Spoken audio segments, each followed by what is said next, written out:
Di Tsung's whereabout, too, again with those domineering words. The man insisted on standing up on his own using the tree trunk as support, but as he did so, that footing nearly slipped due to his precarious balance. The girl grew horrified at this sight and hurried over to help. However, Moxin Yen didn't even get to touch the man's sleeve before a gush of force slammed into her chest and caused that body to fly outwards to crash into a bush. "I'm sorry." Moxin Yen pulls herself from the dirt, those eyes aggrieved and said due to the maltreatment. "Did I do something wrong? Don't get angry, okay? I have no ill will. I just want to help you." The man's cold eyes swept towards Moxin Yan's face and revealed a cruel and deadly smirk. "If there's a next time then your hands will be coming off. Indeed, this girl doesn't have any ill will towards me, but I don't know why, I just can't stand others coming near me. Also, stay away from me." Moxin Yan's expression stiffened before lowering her head in a grievance. The disgust in the man's eyes was so evident that it hurt her heart. Ignoring the annoyance behind himself, Di Tsung slowly pushed forward despite the suffocating feeling inside his chest. He's growing more desperate by the day due to his sense of loss from not knowing. "Yenner, where are you? What do I have to do to meet you?" Moxin Yen kept staring at that manly figure slowly drifting away from her view. She's not angry at him. There's no way she could grow such emotions. However, the tinge of sadness at being snapped at still pained her heart. Tightly clenching that fist to give herself support, Moxin Yen, "You can definitely do it. No one else found him and only you did, which means fate is on your side. Besides, you already betrayed Shifu. There's no turning back on this road anymore, so you must make him yours." Gradually, Moxin Yan's sad look transformed into a firm and decisive gaze propelling her to chase after the man. Di Tsung didn't miss the pursuit from the rear of course and turned to confront the girl. "If you follow me again, I'll break your leg and make it impossible for you to follow. He's always been cruel to the opposite sex, and this one would be no different." Moxin Yen lightly pursed her lips. "I came to tell you that my Shifu knows that you are here. She intends to take advantage of your injury and forcibly take you back to become her husband." The man's expression did not change, however, the Demon King's eerie momentum made the girl feel tortured due to how oppressive it was. Moxin Yen looked up with her apparent obsessed gaze. "Your memory loss was done by my Shifu. She wants you to forget everything and live the rest of your lives together." The man's posture froze noticeably. Then it came, the storm that wanted to murder this world and its people living here. "Sir Di Tsung, I know I shouldn't betray my Shifu and tell you all these things." The lady's eyes became filled with tears like she's doing it for the sake of others, "but I have no other choice. I can't watch idly by while you fall into my Shifu's scheme and spend the rest of your life with someone you don't love. I also wish for my Shifu to sober up from that dream. She needs to understand this is a mistake, otherwise, I'm afraid she will fall deeper and deeper into this trench and be miserable for the rest of her life."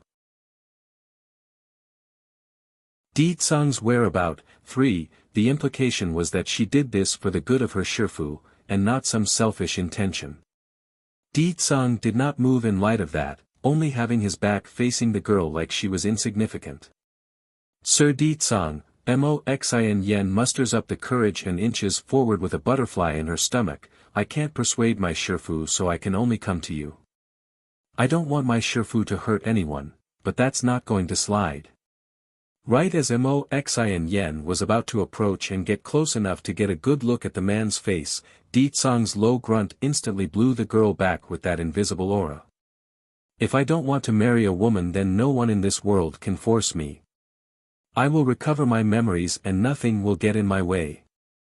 The man's back was overwhelmingly powerful, causing Moxin Yan's heart to jump uncontrollably again. Such a proud man, who in this world can resist? The girl's gaze fell into a daze, the love-struck heart in those eyes growing continuously without blinking. "Sir Di Tsung. Your injury should not have recovered yet. Let me stay by your side to tend to them. She bowed her head to act all cute and shy so he wouldn't feel disgusted. Yet, the Demon King didn't even turn around to meet her gaze and only huffed in annoyance. Did you not hear me? Do not come near me. If you take another step, I won't mind removing you from this world. I will only have one woman in my life and that is Yenna. Moxin Yan's body froze, that expression pained and scared due to the murderous killing intent in the man's voice. This man really intends to kill me if I do. Unable to hold back the inner panic, Moxin Yan timidly took several steps back to put some distance. Sir Ditsang, you misunderstood me, I have no other meaning aside from helping you. My Shifu is the one who hurt you, that's why I want to make amends for her by taking care of you. Scram! The man didn't buy it one bit and shot out another roar that created a shockwave. PFFFF. Moxin Yan didn't feel any physical attack coming at her, but the mental damage was immense. She threw up blood and nearly blacked out in that second. For a while, tears wouldn't stop flowing out of those eyes. After coming back to her senses, Moxin Yan realized she'd been ditched in the background like some minor character. In all her life, when has anyone treated her this way? Those men only looked at her with lust and went to their fleet, never had the male sex ignored her so thoroughly. No, I can't just give up like this, Moxin Yan sobbed and forced herself to calm down. He is so amazing, it's no wonder Shifu would be fascinated by him. I need to do better if I ever want to have him for myself. He will definitely be impressed by me. Ditsang's whereabout, for, if this man took the initiative to marry me, not even Shifu can do a thing to me then. Moxin Yan's face gradually became firmer with a strange light in those eyes. Above the valley's path, the man's figure stopped with his hand clutching the heart tightly again, thus causing him to wrinkle that brow. In my current state, it's unlikely I will be able to fight those people. First I need to leave this place and recover in solitude, then I will come back and go over their debt. A touch of cold flame burned within the man's gaze, revealing the inherent cruel nature he had from within towards those who wronged him. Whoever it is, the one who caused my memory loss will pay. Those people, they will all be damned. The Demon King taps his foot and flew into the air, disappearing from the valley altogether with that thought in mind. It's been several days since the people from the Monarch Manor arrived at this area in search of Ditsang. Despite their efforts and scorch earth tactic, they found no trace of the man.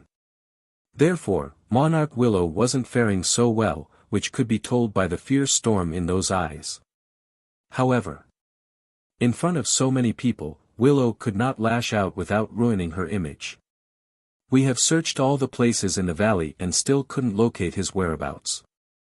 It's useless to continue like this, so we're returning to the manor. Monarch, Xiaoyun the maid took 2 steps forward and spoke in a respectful voice. I suspect we disturbed him by bringing so many people along. That man likely bypassed us and ran away, or perhaps there's a leak on our side causing him to be on alert. Leak? Monarch Willow's eyes were brutal. We will talk about that once we're back home. Yes, Monarch. They've been searching high and low for several days already and came out with nothing. It's within reason to depart after wasting so much time and energy. Likewise, Bai Yan had also been trailing this group from the rear. When she saw they were leaving, she too had no reason to stay since there was no sign of Ditsang anywhere. Searching alone would be far worse than waiting in secret for more news. Inside the inn, Mo Li Shan rushed out like usual today, searching for his companion when he almost bumped into the very woman head-on. Surprised and in glee, the man with that baby face threw himself at her to only fail miserably. Then after grabbing air and dropping on his face, he looks up with a sad expression. Yen Yen, where have you been these days?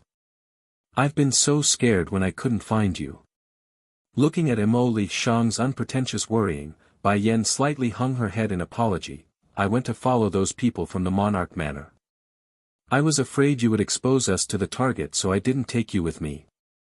Yen yen, Mo Li Shang sounded hurt. Next time if you want to leave then just tell me first, otherwise. Otherwise I will think you got kidnapped. By then, I won't be able to control myself and turn the entire domain upside down to look for you. Di Tsang's whereabout, 5, Bai Yen was shocked by the sudden confession from the young lad. She didn't think her existence would mean so much to him. Making a complicated expression, she sighs and accepts the request. Next time I'll tell you in advance. Mo Li Shan finally smiled like the warming sun. Then Yen Yen, have you found Di Tsang yet? Bai Yan's body stiffened upon hearing this. Then slowly closing her eyes in sadness, Di Tsang is no longer at that place, but I believe that we will be able to meet each other soon. Monarch Manor. Monarch Willow entered her estate in quick strides while greeting everyone she came across. However, the lady didn't forget to order her maid to do something important. Go call my student Xin Yen over. Yes, my liege. The maid respectfully complied and withdrew from the entourage. Willow didn't dally around and promptly entered her study. Brushing the dust off from her dress, she took a seat at the desk and pored over the possible reasons for the failure. A few minutes later, Xin Yen had entered following the lead of the maid. Her attitude was timid and gentle, totally different from her usual behavior in front of those serving her. Shifu, is there anything you need of me? Xin Yen, Willow narrowed her eyes in at this girl and eyed her up and down. During the past few days, were you in the estate the entire time? Xin Yen was stunned before meeting her teacher's gaze for a split second. The surprise in those eyes didn't appear fake, so it gave off the impression that she didn't understand the reason for the question. Shifu, I've been training in the back mountain the entire time. What's wrong? Did something happen? Before she left, the girl had told some of the maids she would be retreating to her private quarters for cultivation. It's an excellent way to cover her hides from the monarch if asked later on like this. Willow's voice was still cold to the bone. Really? You really haven't left? Shifu, I really don't understand what you mean. I've been practicing the new spell you taught me before, so I ignored what's happening outside. If it weren't for this maid calling for me, I would have continued to stay at the back mountain. Due to the lack of trust, Xin Yen sounded miserable in her voice now. I have always listened to you, Shifu. If you say to stay, then I will stay. If you tell me to go, then I will go. That's not a lie from the girl. In Willow's memory, this student of hers had always followed the orders to the teeth, never disobeying or straying from the initial intent. Maybe it really wasn't her doing it. Shifu, can you tell me what's going on first? I'm getting nervous by the tone you're using. Xin Yen tightly pursed her lips like a wrong child accused of something they didn't do. Willow's expression gradually softened up while her tone didn't seem as cold anymore. It's nothing, just that we weren't able to locate him when we went to that valley. I suspect someone had leaked the news to him. At that moment, Xin Yen's heart jolted in a panic that left her hands clenching. So, Shifu believes I am the one who leaked the news? A bitter smile appeared on that delicate face. I have followed Shifu for many years, how can I ever betray you, Shifu? Besides, what good will it do me by leaking that information? I know Shifu regards me as your own daughter. That's why I will never do such a thing like destroying your happiness. Di Tsang's whereabout, 6, hearing this from Xin Yen's mouth, Willow's indifference completely disappeared. Xin Yen, I am not interrogating you, but this matter is very important. I don't want my hands forced. You are my only disciple in this world. I do not want to see you betraying me for the sake of a man. Willow's tone became harsh again at the end. If you let me know that one day you betrayed me, I will definitely cut you to pieces. Xin Yan's heart trembled a little, for she understood her Shifu wasn't joking around. Okay, you can go down now. I'm sure you are not involved with this problem. Willow did not give Xin Yen another chance to speak and waved her off in a dismissal. Yes, Shifu, Moxin Yen bows and turns away with pursed lips. Shifu, you have a good rest. I will come see you later. After getting outside and out of view, Moxin Yen stopped and clenched her fist until the nails had pierced the palm. She's so frustrated that the girl's almost unable to breathe. Shifu. I'm sorry, I initially thought I would obey you for the rest of my life, but after meeting him, I can no longer do that. I know you treat me very well, but love is blind, and I have already turned my back on you. She closed her eyes gently for a long while, using this brief moment to gather her breath for the consequences of her own actions. Meanwhile, back over in the study room, Xiaoyun the maid stood quietly beside the monarch. Monarch, do you really believe what the missus said there? Willow made a faint smile before replying, I understand your meaning, but I know my disciple better than anyone. She doesn't dare to betray me. Moreover, I'm the one who gave her everything. If she does betray, the fate awaiting her would be far worse than simple death. So, I hope she doesn't go down that path. Otherwise, I won't spare her even if she did stay with me for so many years. After hearing that, Xiaoyun lowered her head after getting out of line. I understand, I won't pry on this subject any further. But mistress, what method are we going to use to find him this time? It's too time-consuming for us to look for him, and he's bound to escape our grasp if he catches any wind like this time. Willow's lip curved into a smirk, so, I have the better idea of luring him to us instead. Let him take the initiative instead. Initiative? Xiaoyun got surprised. Monarch, that, just say, a woman came barged into the monarch manor with a horde of demon beasts. She's called Yenner and the queen of all demons, and that she's his woman. Di Tsang will come to us once he hears of this rumor. Even if he doesn't believe it, he won't give up on this opportunity, especially if the woman is in danger. As soon as Di Tsang appears, I will personally subdue him again. Yes, monarch. The maid bowed and withdrew herself from the study. In the woods, a group of adventurers was resting around a clearing when they began to converse. Have you heard? The monarch's husband. The man named Di Tsang had a lover, and the lover raided the monarch manor with a horde of demonic beasts. They say she called herself Yenner, queen of demons. It's unbelievable that even the woman's name is similar to Miss Xin Yan's. I don't see how she deserves such a good name. Di Tsang's appears. 1. She probably thinks that if she takes on the Yenner word in her name, then her fate will turn a fortune. Miss Xian Yan must have done countless good deeds in her previous life to become the monarch's disciple. Talk about ridiculous. How can a person think like that? Someone that steals another's husband actually wants the same fortune as someone far above their own standing. Talk about wishful thinking. There are so many men in this world, why must that husband stealer settle on another person's husband? Worse is she's pompous enough to hit up the monarch manor and make a scene. I know, right? Last I heard, there is a huge number of people heading to the monarch's estate, probably wanting to meet such a brazen woman. Hey, why don't we also head over and see if there's drama? Although we don't know where the monarch manor is, I bet we can find it by following the crowd. One of them proposed. There's a beam shining in everyone's eye over the idea because they also wanted to see the drama unfold. However, before any of them could take action and leave, a fierce wind roared over and blew them to the ground. Who is it? The burly beard adventurer yelled after pulling himself together after the mess. Welcoming their sight was a daunting man of silver hair dressed in a purplish robe standing there. That face gobsmacked them.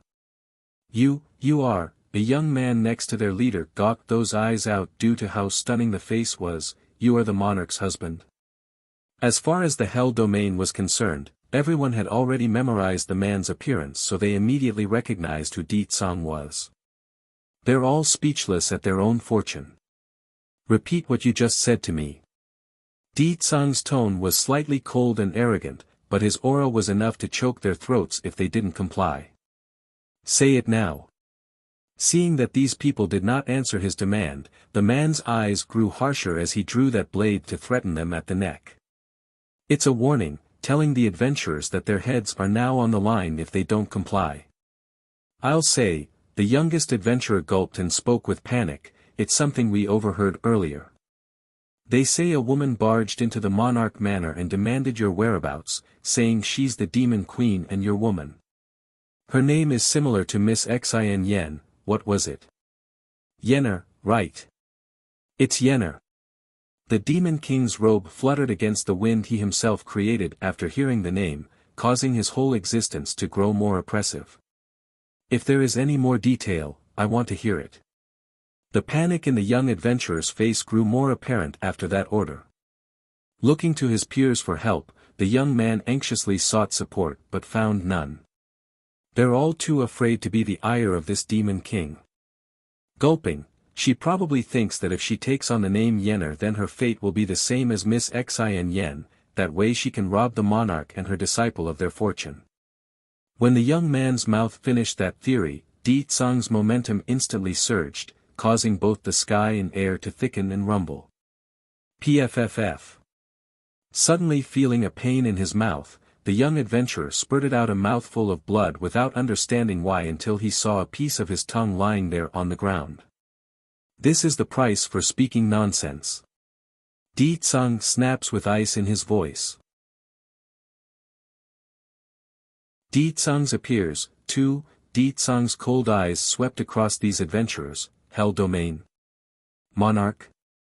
She thought I would marry her just because she caused me to lose my memory. Even if they're gone, I will never forget Yenner, and I will never love another woman aside from my wife who went looking for me. The young man's mouth made a whimpering sound as he attempted to cry, but the sentence from the perpetrator caused him to freeze and look up in shock. Likewise, the rest of the party also made a stunned appearance due to what they overheard. The monarch harmed this man and caused him to lose his memory. And the woman who went to the Monarch Manor is this man's wife? No way. It's absolutely impossible. How could such an arrogant man cause the monarch to do such a despicable thing? Di Tsung ignored these people and their commotional faces. Instead, his thought had already shifted to the impending future of reunion. Yenner, is it you? The Demon King's figure gradually disappeared under the whistling breeze, thus giving the adventurers time to come back to their senses. What do we do now? The young female adventurer started sobbing after taking another look at her companion's bleed mouth. Then trembling all over, thank goodness I didn't say anything just now, otherwise, the one to lose their tongue would be me.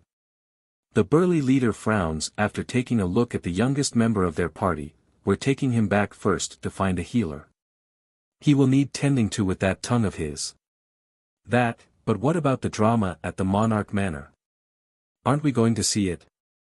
The female raised her face and asked. You still want to head there after what we heard? You need to get your head checked. Did you not feel the man's strength just now? It's immense. If a fight does break out, I highly doubt the likes of us would even survive the brawl. What's more, the burly leader sighed and shook his head helplessly, all of you listen up, do not ever repeat what we just heard to anyone. If my guesses are right, our lives are on the line if others find out the truth. Unless any of you want to die, keep that mouth shut and forget what we heard today. That man cut off his newest member's tongue after a simple sentence.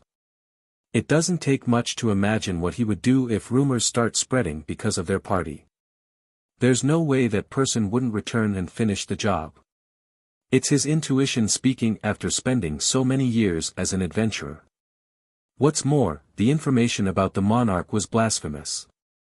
If others hear their story, there will be those in favor of the monarch coming to demand justice. It's nothing but trouble. Inside the inn. Bai Yan had just pushed open the door to her room when she bumped into Mo Lishan. Yen, I just heard a message that may be useful to you in locating Di Tsung. The baby-faced youngster said with a serious voice. Bai Yan raised an eyebrow, what news? I just heard someone say there's a woman who barged into the Monarch Manor to find Di Tsung. They also claim a horde of demon beasts accompanied the lady, that her name is Yenner and the Demon Queen. Mo Li Shang got all angry and waved his fist around in the air like he was outraged. How did those people know about your existence? I bet they're trying to lure Di Tsang over there by using this rumor.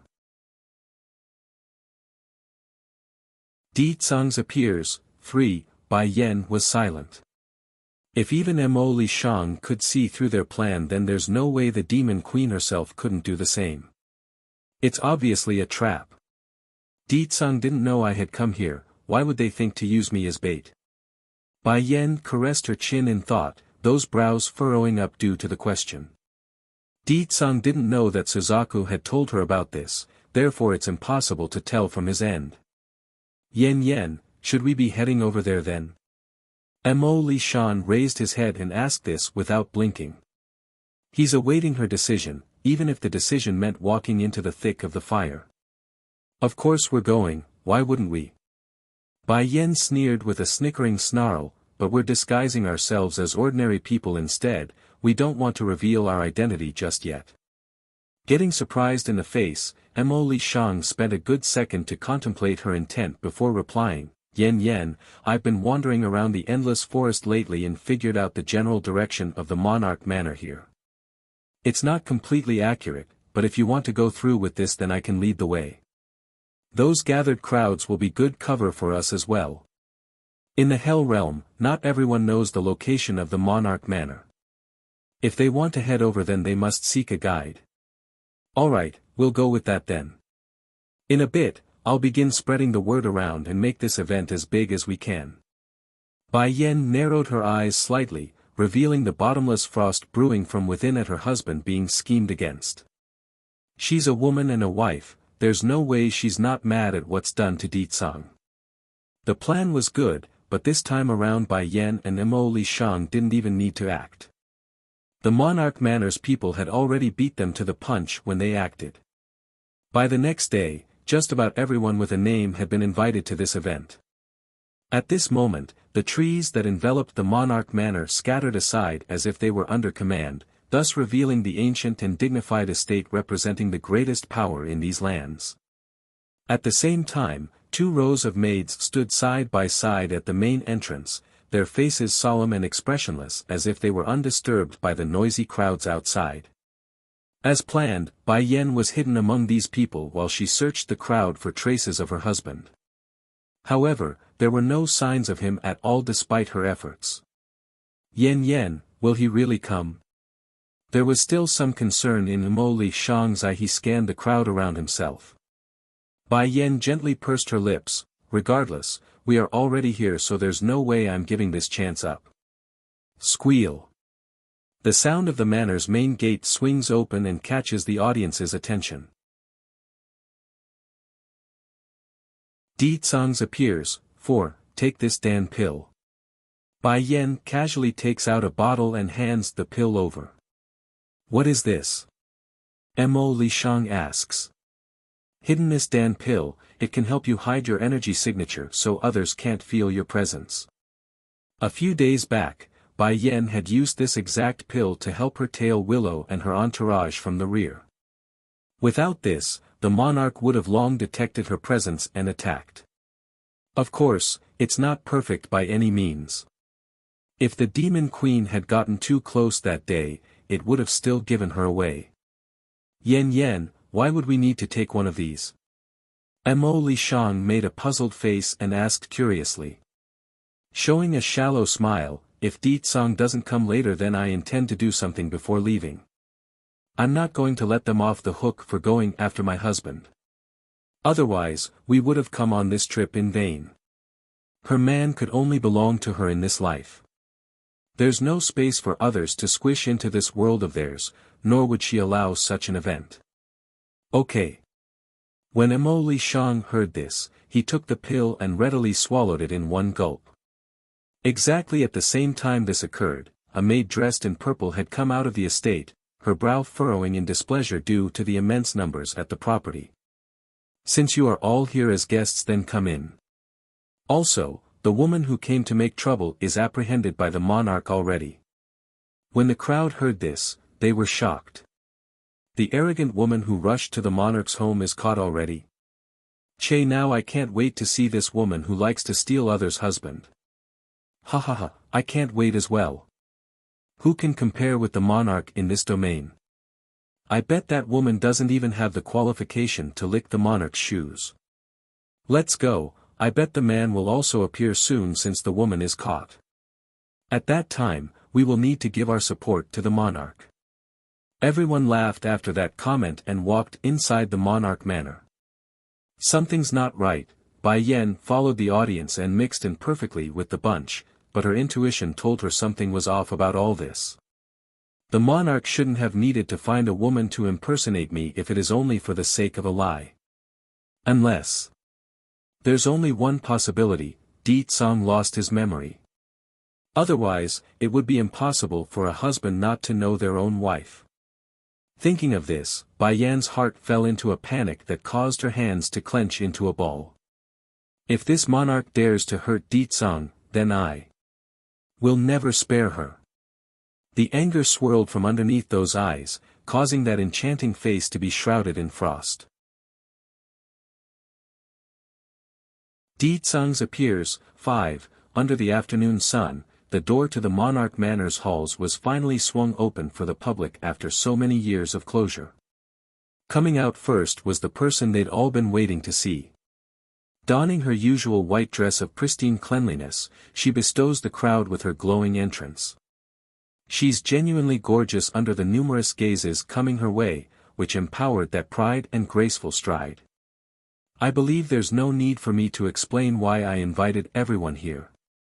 Monarch Willow lightly smirks as she announces, "Today is my big day, I hope everyone will bless me with happiness and share in the celebration I prepared." Amid the celebratory scene, many young men were instead weeping inside and unwilling to accept this arrangement.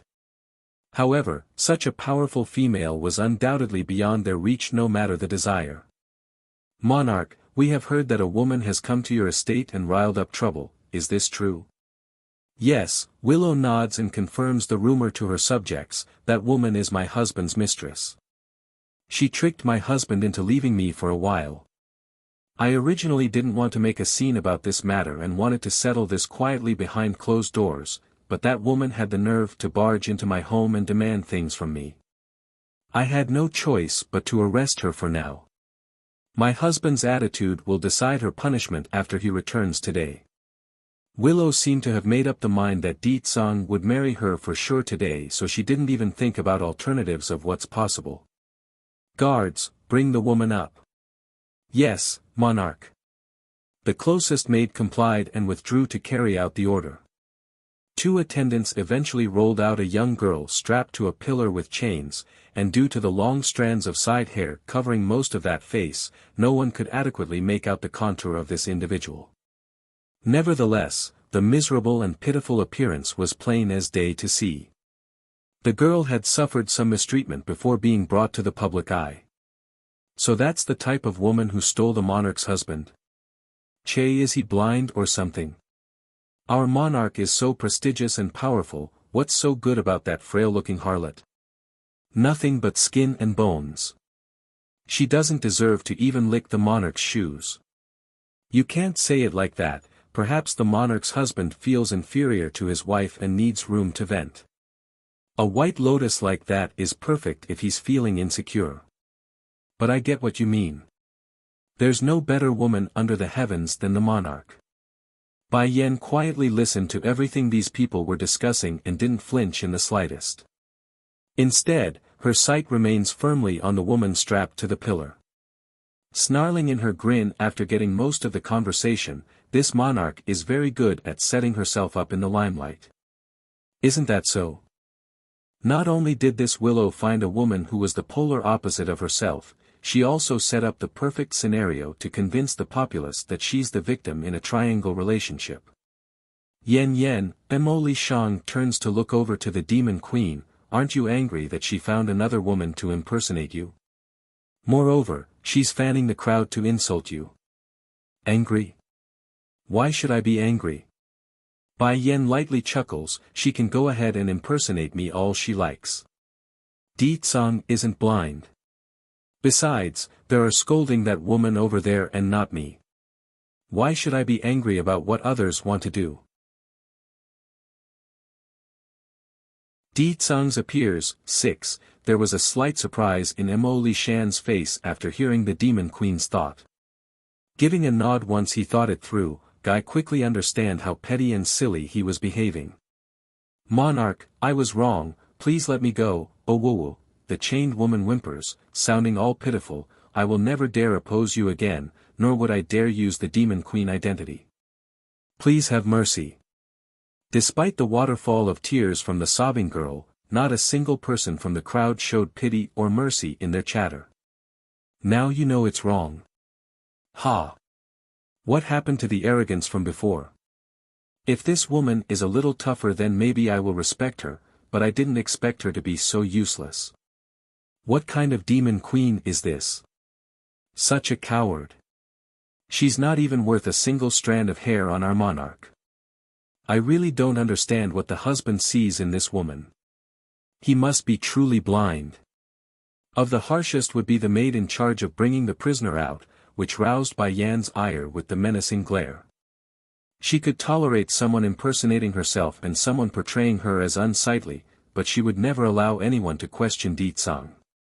The maid seems to have felt the chilling glare from the back for some reason.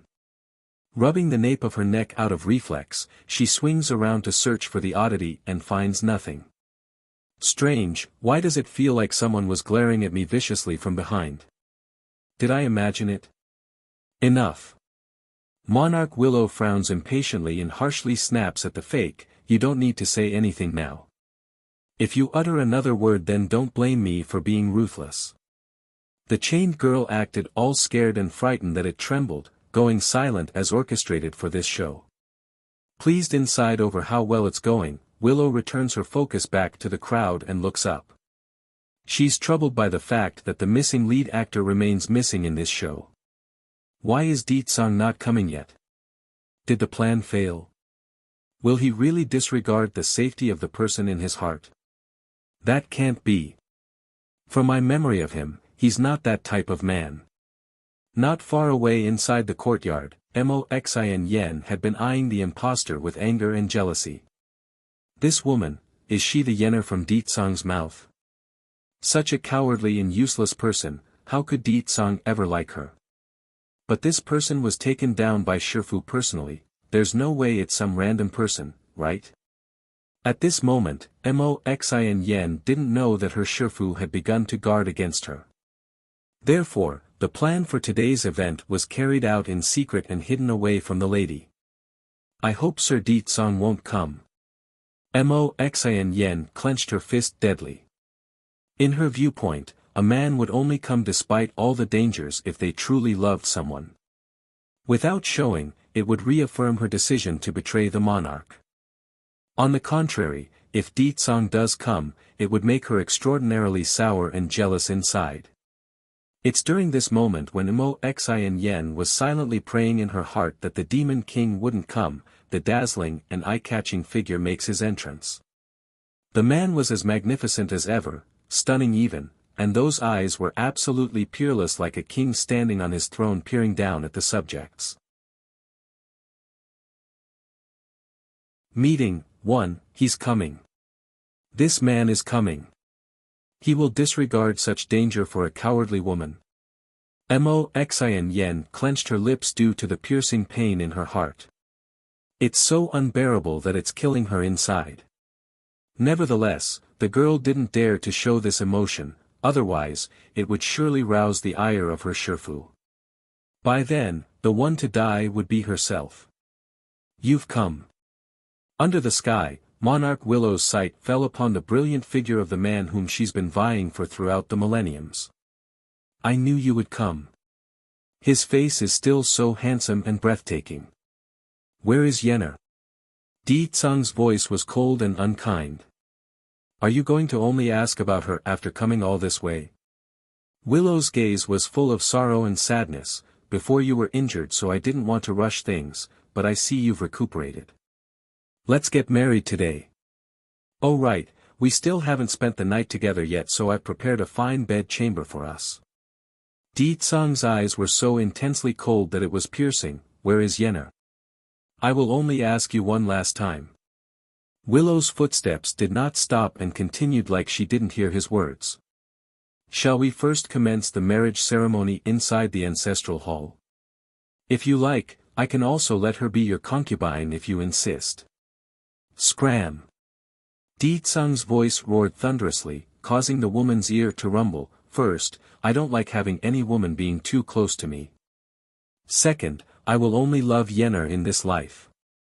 Third, aside from her, I will never marry another female. I have never met you before. Szzz. Everyone that heard this literally gasped in horror. Then turning to their deity-level figure for her reaction, they immediately saw the pale and white complexion in Willow's face.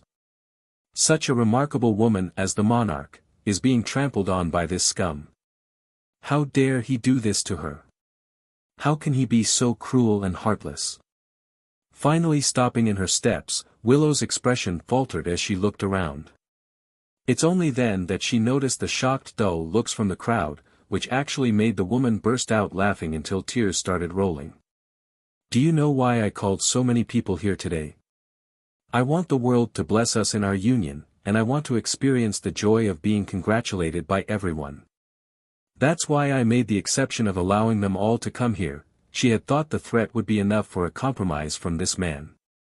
However, the lady forgot who Di Tsang was after many years of being isolated in this domain. There's no way the Demon King would compromise. Yet she was foolish enough to think otherwise. All for what?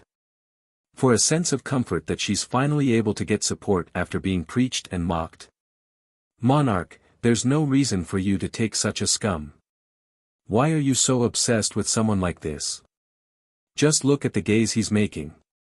He only has that useless white lotus in his eye. Such a blind man doesn't deserve you. Meeting 2, Di Tsang, are you so blind that you can't perceive others? The little white lotus you like is right before your very eyes now. Don't go venting your fury at the monarch because you can't find your one true love. Such a good woman like the monarch doesn't deserve such rebuke from scum like you. Obviously, Di Tsang's language had provoked the ire of the public, especially the males who were eager to rush over and rip him from limb to limb. Ignoring the murderous gazes coming his way, Di Tsang's momentum abruptly turned dark and heavy as he observes the chained girl at the pole, which caused the latter to release the waterfall of tears from the sobbing eyes. My love, I am your Yenner. Quickly get me out of this place, woohoo. This witch really wants to murder me. Di Tsang didn't respond to those pleas, only staring down at the female with his expressionless face like he was thinking about something. This directly roused another series of cries from the prisoner. Did you forget? You promised to whisk me away from this hell domain and spend the rest of our lives together. You said you will forever love me for the rest of your life, so hurry and take me away, okay? That finally made the Demon King move as his robe flapped against the breeze. In reality, Monarch Willow had a very complicated feeling about the scenario she herself orchestrated. However, that emotion got instantly squashed once Di Tsang got close enough to reach out with his hand. Instead of pacifying the chained prisoner, the Demon King discharged a blast and completely blew both the girl and pole away in a cannonball fashion. Naturally, a stunned silence veiled over the entire yard and the occupants currently standing inside it. Of the most dumbfounded had to be Moxin Yen, who expected the worst there. But one thing's clear though, no one knew why Di Tsang did this and what he meant by it. Isn't he here for this white lotus flower? Why did he injure her with his own hands? Is this his way of repenting before the monarch to show his resolve? In contrast to the bewilderment and shock of the onlookers, Willow's complexion had gotten deathly pale with panic beaming out of those eyes. She couldn't even utter a single word and only stammered an incoherent mess. You think that if you find a woman to impersonate her, I wouldn't know she's not Yenner? Di Tsang's menacing gaze locked onto the monarch, who stumbled back a step under that intensity, although I can't remember her looks, but I will never mistake her for someone else. She is not Yennefer, and she doesn't deserve to go by that name. Willow's face almost bled tears of blood after that statement. Why? He had clearly lost his memory. Yet he's still able to determine it's not her. Di Tsang, Willow starts cackling softly. If it was before, I might not have been your opponent. But you seem to have forgotten that your injuries have not recovered yet. You cannot beat me. Today, even if you don't want to, you must marry me and enter the bedroom. Since he disagreed, she won't mind using rough tactics and forcing the issue. Meeting 3, who told her she's loved him for so many years. In this life, if she doesn't marry him, then Willow's doomed to never escape this curse. Di Tsang's eyes coldly swept through the entire front yard with that bloodthirsty smirk. Since I can come here, then I can leave here as well. No one in this world can stop me. In that instant, the world itself seems to freeze over due to the man's statement. In fact, it's so quiet that even a fly's flapping could be heard in their ears. However, it's precisely during this stalemate that a familiar voice echoed over from the rear and turned the Demon King into the frozen popsicle. Di Tsang. Yelling out was none other than Bai Yan in her iconic red dress. She's standing not far away and grinning from ear to ear after witnessing the love profession from her husband and the strong bond they shared at the soul level. I've come to see you.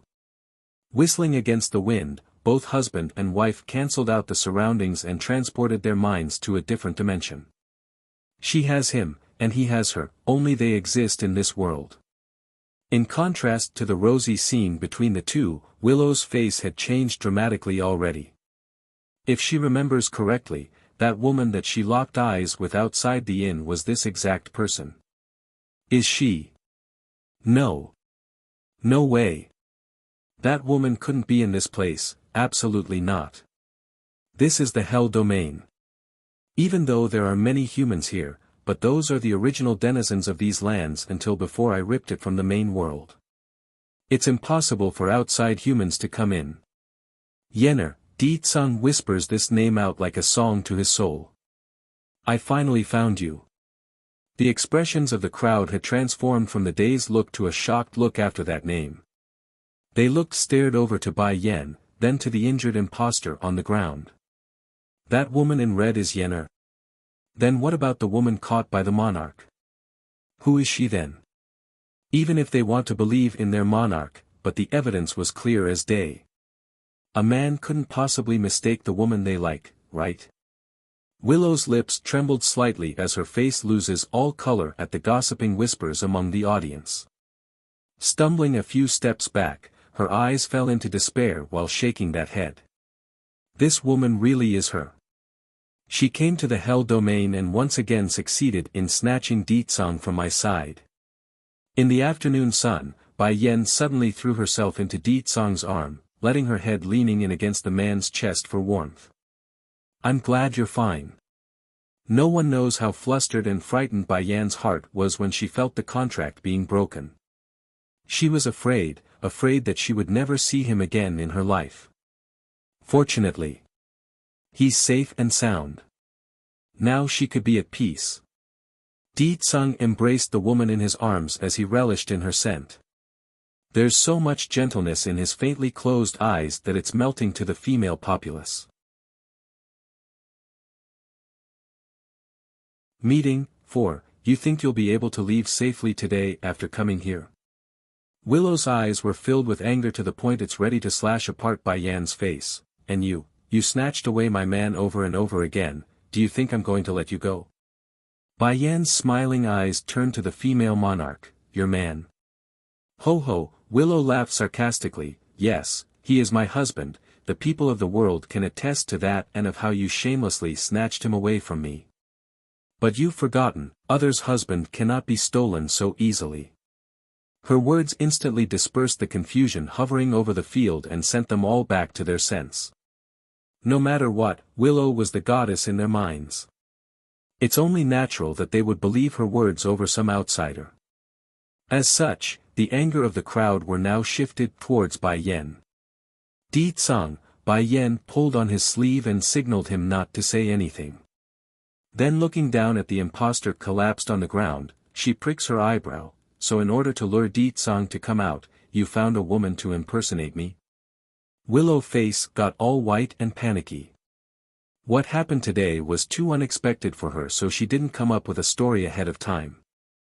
In her haste, the monarch swept her angry gaze over to the young impostor and coldly spoke, "Speak, why did you pretend to be someone else and make trouble at my manor?" There's no way the woman could admit this was all her doing in catching a ghost. The impostor flew into a shock and got into a prostrating position.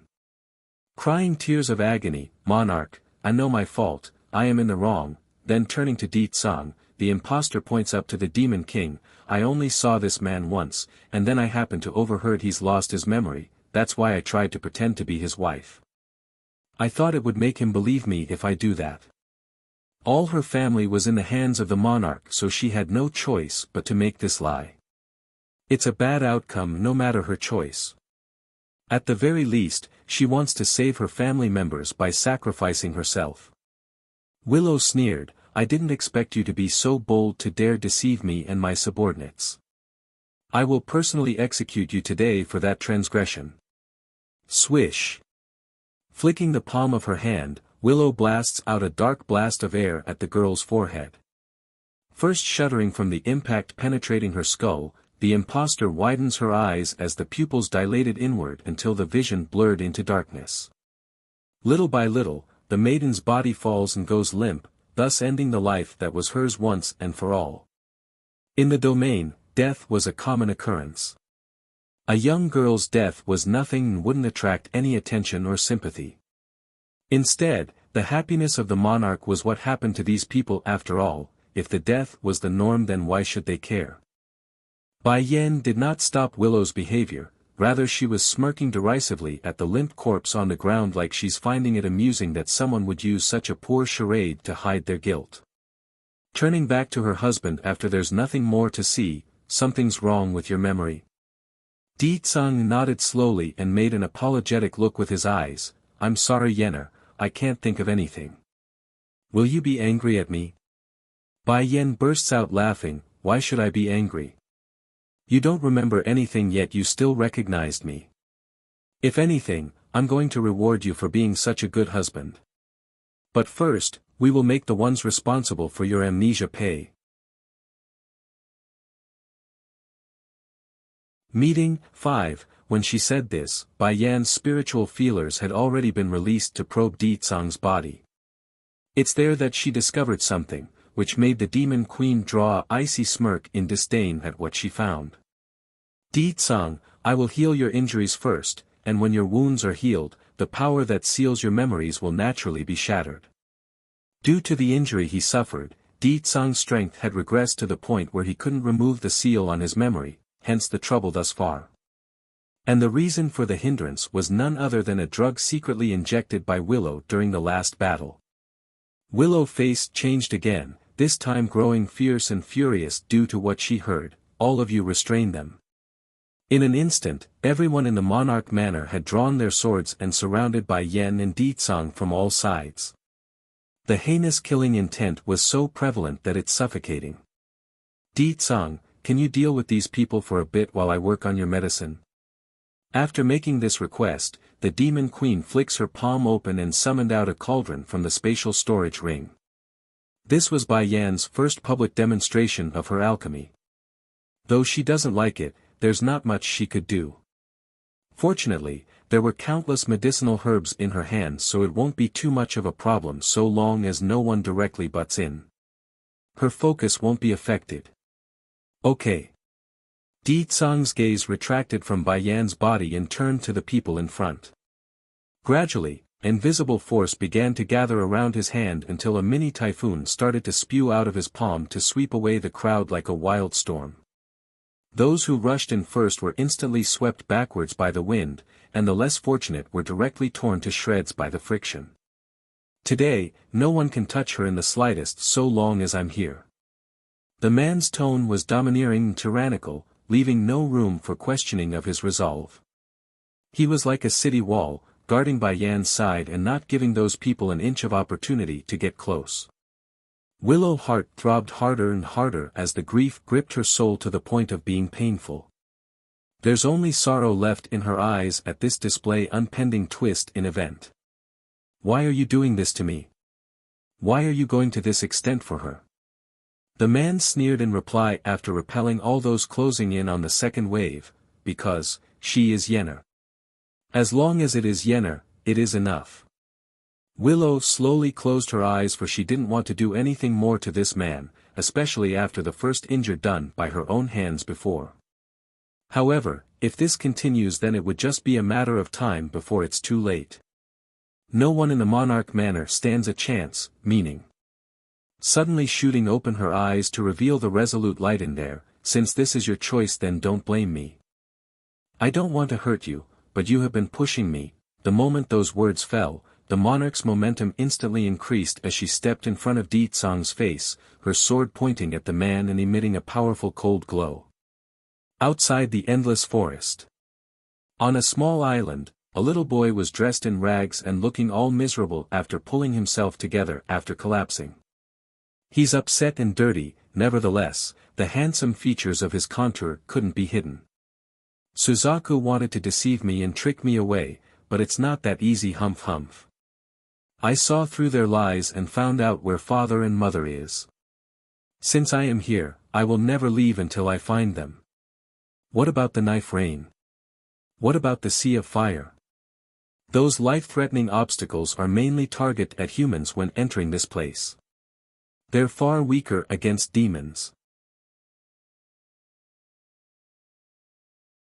Meeting 6, Mother, where are you?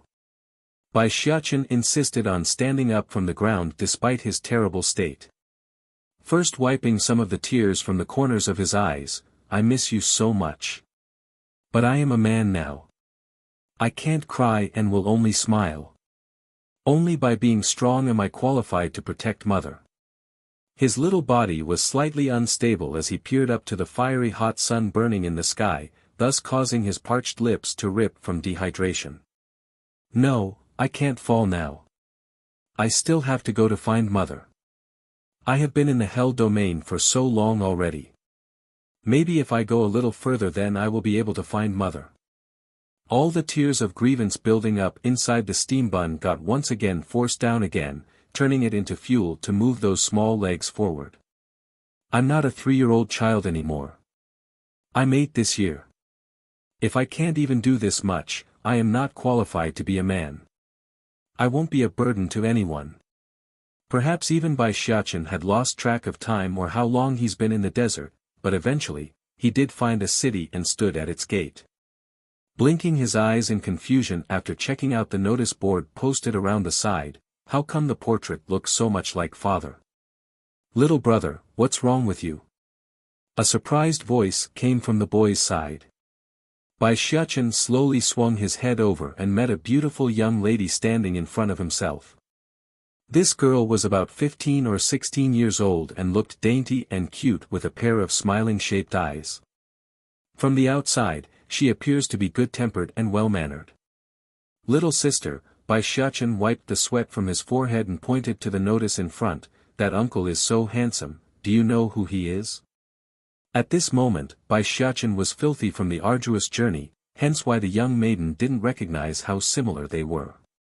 Smiling in the face as she explained, oh, you mean the husband to our monarch? Some time ago he eloped with another female and fled the Monarch Manor. Then news spread one day that the mistress came back and barged into the monarch's home, demanding various things until she got detained from all the fuss. Bai Xiachen lowered his eyes to cover the meaningful glow in his eyes over the story. After a good while of his musing, he looks up and acts all cute and innocent, little sister, who is the woman who went to the Monarch Manor to make the fuss? I'm curious. The girl's eyes were a little confused, but after taking another look at the boy who was genuinely ragged in appearance, she then understood and didn't mind. I don't know her exact identity. I only know that there are a few demonic beasts that follow her, calling her their queen or something. Oh yes, her name is somewhat similar to Miss Xin Yen, also called Yennefer, Queen. Yennefer. Bai Xiachen clenched his small fist despite no visible emotion on his face aside from that bright smile. Thank you, little sister. By the way, how do I find that monarch manor? I want to go see. The girl pursed her lips and smiled. The monarch will bring the husband back today, and once again remarry. Right now many are going there to join in on the celebration, so it's not hard to find your way. Just follow the trail the crowd made through the endless forest. Bai Xiachen's here. 1. Get married again. Bai Xiachen's eyes became filled with surprise and confusion.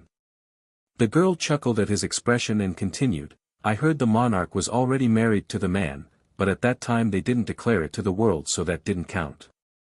This time she plans to remarry again and let the shameless females in the world not to rob other people's men. A touch of anger gradually appeared in Bai Xiachen's eyes as the murderous impulse surged within his soul. I need to keep it down. The most important matter is finding mother and father first, the rest can come afterward. Otherwise, they will get in your way before you even see them. Sister, isn't there a saying that seeing is believing, and hearing is false? None of you have ever seen them married, yet you're so set on believing the story. What if that queen isn't the second one, that it was the monarch who forced him to marry her instead? Didn't the guy leave the estate and elope? I think that says something about the story being sketchy. The girl chuckles softly, little brother, why are you so cute? Don't you know about the monarch's position in the domain? With her capability, why would there be a need to cheat? The monarch's will is absolute, nor can she lie. What's more, it's well known she despises those who go behind their partner and cheat. We do not doubt that one bit. Bai Xiachen lightly purses his lips, that's not necessarily true, maybe in the future another side to her will come to light. After dropping this sentence, he didn't bother to argue further and walked in the direction pointed out by the girl. In his view, these people got brainwashed by the stories passed on to the public, therefore, any further argument would be pointless and futile. Only hard evidence would prove otherwise. The girl in the meanwhile was utterly shocked by what she's heard. Watching the departing back of the steam bun, she didn't know whether to be angry or amused right now. Once past the endless city, Bai Xiachen quickly found the endless forest as indicated. He did not rush to look for Bai Yan, instead he found a lake to wash himself of the dust and grime. I can be lazy when mother is not around, but I'm about to see her. First I need to make myself presentable, otherwise she will be angry. Mother doesn't like dirty children. With that thought, he smiles and glances up to the bright sunlight. After washing his face and checking his own ragged clothes, he's suddenly befallen with a dilemma: what should I do about clothes? I snuck out of the demon realm without preparing anything. If I go in this state, will mother be upset? But I can't exactly go see mother naked, can I? Even I dare to do that, father will definitely be upset and toss me away. At that point, it will be impossible to stick to mother's side. After pondering for half a minute, Bai Xiachen finally decided and did nothing. If mother and father dislike my wardrobe, then that's fine, it's no big deal if I act all cute. Mother always fall for this. No longer hesitating, the steam bun began to walk in strides for the depths of the endless forest by following the tracks left behind by the public crowd. It won't be long until he arrives at the monarch manor at the pace he's going. Bai Xiachen's here, too, inside the monarch manor. The demon king indifferently glared at Willow with those perennially cold eyes as the trickle of blood spilled forward from the lips. Despite the injury, he never once took a step away from Bai Yan's side, acting as her shield like a guardian angel. Di Tsang. Willow's voice quivered with disbelief and pain. Why are you so protective of her? What is so good about her that you must do this? Thought finally caused the man to smile over that questioning, which only hurt the jealous monarch further. I don't remember anything anymore, nor do I remember why she's so good. All I know is that she's the best woman in the world and that I need to protect her. No one can compare with her. Outside the courtyard, Moxin Yan's body gradually collapsed to the ground after that proclamation. She's weeping tears of sadness at the cruel fate. The woman just now is an impostor, and that this one is the real love? But I don't want to accept this. How can such a man be so obsessed with a woman? Ha ha ha. Willow bursts out laughing after a while of silence. She's wild and erratic in the eyes as she cries tears of sorrow at the stab in her heart. Di-tsang, I originally thought I could finally have you by my side by doing all this, but I was wrong. Lowering her eyes as she inhaled deeply to convince herself it's the right thing to do, don't blame me, this is your fault in forcing me. I can only remove her to end your fascination with her. This is all right. As long as I kill her, Di-tsang's heart will be mine eventually. I will take his soul out and put it inside a puppet. That way he can be by my side forever. As the old saying goes, when love reaches an extreme, what that emotion becomes could be nothing short of vileness. The pure and disgusting type to make one rot from within. Willow might not have been an evil and cruel person before, but love has clearly twisted her personality beyond redemption. We support your decision, Monarch. You should have done this long ago towards this ungrateful and heartless man. That's right. You are the best woman in this world. Any man who doesn't cherish your love deserves nothing short of death. Kill that whore for being so shameless. When the first sentence sounded, Di-tsang didn't give it much care since it's only directed at himself. However, the second one caused a huge response since it was aimed at his wife. In his world, no one gets to insult his true love. Without knowing why, the young and angry man who said to kill Bai Yen froze without understanding why. It's as if he's in a frozen iceberg, shivering and afraid of his surroundings until Di-tsang's punch hit him in the chest without notice. Blood oozed from his chest and stained his clothes red. That's the price to pay for all of you if I hear another word about my wife again. Di-tsang's murderous gaze swept across the crowd and knocked them down a notch. They didn't dare to meet his due to the demonstration and instantly cowered like rats. Turning back to the monarch in question, the Demon King's voice was seething with rage. It seems that you've been throwing out many false stories since I escaped from your estate. Not only did you make up the lie of us being married, you also framed Yenner of being my mistress. When have we ever been together? Willow's breathing was huffing with frustration at the string of interrogating words. Without thought, she yelled back, are you not going to acknowledge us after you made the vow? You've promised to always love me. By Shechen's here, 3, it was already impossible for her to gain Di-tsang's heart, therefore she must not disappoint the domain's denizens here at the very least. Besides, no one knows if they are in fact married. There's no evidence to prove otherwise. Although I forgot everything, I understood. Except for Yenner, any woman standing by my side will disgust and sicken me. Yet you say you're related to me? How ridiculous. The man cracked a snickering laugh of frost, letting his contempt for the monarch to show across the face. Of course he's not related to you. A young and green voice came from behind them, causing everyone to turn towards the young teen strolling over. Young and fair-skinned with a baby face, the young man's voice was full of contempt at the monarch. Yen Yen and Di-tsang already have a son that's 8 years old. Are you implying you were married to him 8 years ago? Willow's complexion turned pale as she stumbled backward from the mental impact. This teenager, why is his face so familiar? I think I saw it somewhere before, but I can't remember where. If it was in the past and someone else, Willow would surely rebuke the claim of there being a kid.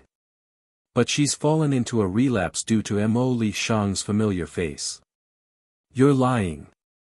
One of the leading maids saw the spiraling situation and quickly denied the story. You said they have a child together. Where is the kid then? Bring the child out for everyone to see. This man is obvious our monarch's husband, and it was that woman taking advantage of his amnesia to seduce him away. There's no truth in your story at all.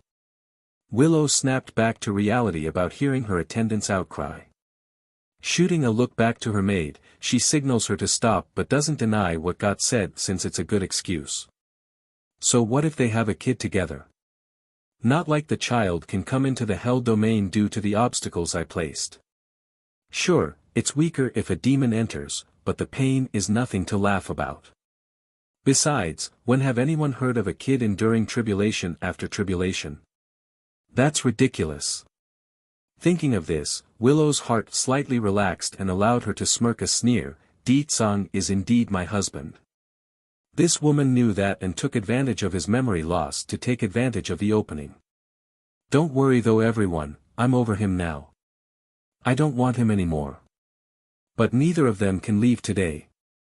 The moment her voice fell down, the monarch had already jumped forward to swing that sword at the Demon King. All her attacks were lethal, showing how determined she was at salvaging her own reputation. Seeing her make such a decision, everyone present couldn't resist feeling giddy inside for the choice. They had long felt such a half-hearted man wasn't worthy of their monarch. To have the lady kill the very guy was proof she's amazing beyond compare. They won't question her authority or words, ever. If it was the previous Di-tsang where he's at full strength, dealing with these attacks would be nothing. But the injuries, that's been a problem since he awoke, which made his brows furrow up in annoyance. Meanwhile, Bai Yan's attention never once left the cauldron under her control in the rear. It's taking everything from her to do this, and that showed in the beads of sweat flowing down the cheeks. Bai Xiaoqin's here, for, under the onslaught of assaults from the despicable monarch, Di-tsang continues to repel the attacks one after the other. He's showing blood along the lips, but never once had the Demon King wavered under the pressure. On the contrary, Willow's cold hard determination to silence the stain in her name had started to crumble instead. Di-tsang is obviously still injured, so why is he able to resist me for this long? If this continues, that woman will soon finish her refinement of the cure to my drug. I can't let this drag on, I must finish this. Everyone attack now, kill the woman first. Willow's wretched voice screeches out, ordering the battle maids under her control to charge in droves. That finally destabilized Di-tsang's reserved heart after hearing those words.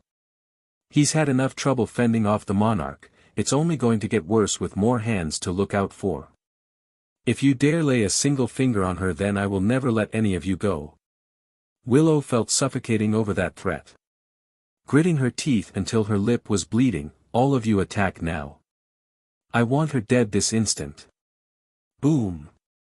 Anger surged out from the Demon King's heart, thus causing a hurricane to surge around his body to act as a shield. Yenner is mine, no one is allowed near her. Di-tsang, you deal with that monarch, I will handle these rabbles. It's then that Emo Li Shang's voice came from the rear again, I won't let anyone touch or harm her. Di-tsang's back stiffened so slightly before he glanced around to face the teen's determined face, all right. Emo Li Shang stood next to Bai Yan with firm eyes as he watched the horde of foes charge at him. The teen didn't fret, nor did he show fear. Instead, he raised a hand and summoned out a sword to brandish it towards the horde of opponents charging at him. Boom! Willow blades chopped down relentlessly at the wind storm created by Di-tsang and created shockwave after shockwave. No!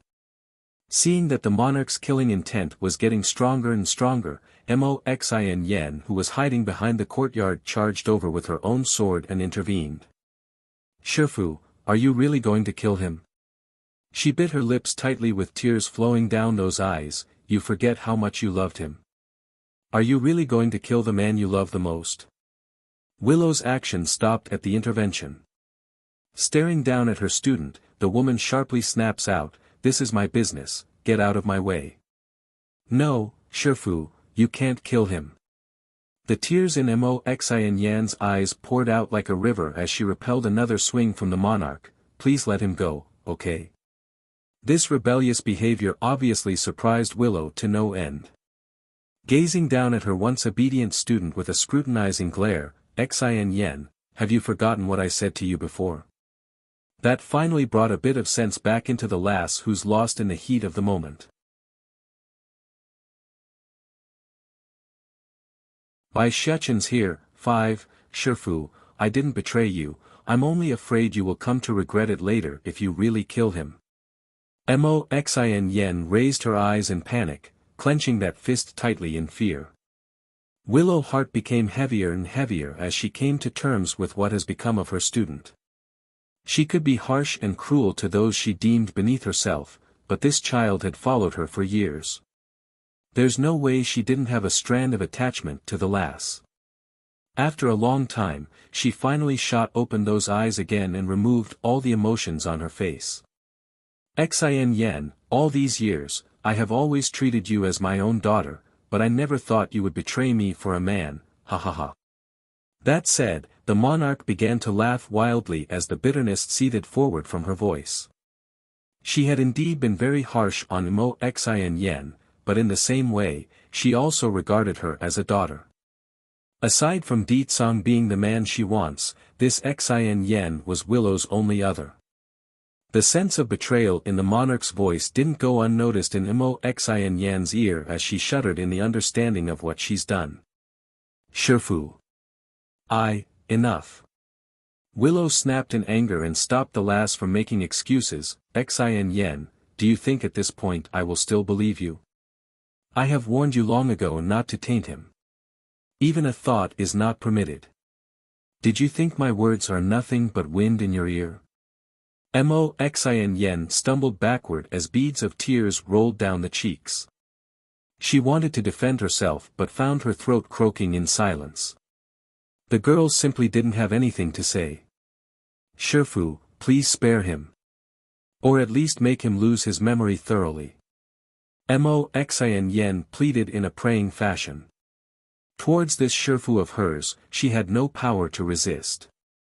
It's like a mortal facing a god, only prayers and begging would work and nothing else. Sadly, that was the biggest mistake the lass could make because she had indirectly confessed to the public of the truth. Wah! The crowd fell into turmoil at the unintentional words. Their minds wanted to believe in Willow, but the truth was slowly and gradually degrading their belief even if they themselves didn't want to face reality. What did she say about making him lose his memory more thoroughly? Does this mean the man's amnesia is due to the monarch's work? How could such an outstanding highly conducted woman like the monarch do such a thing?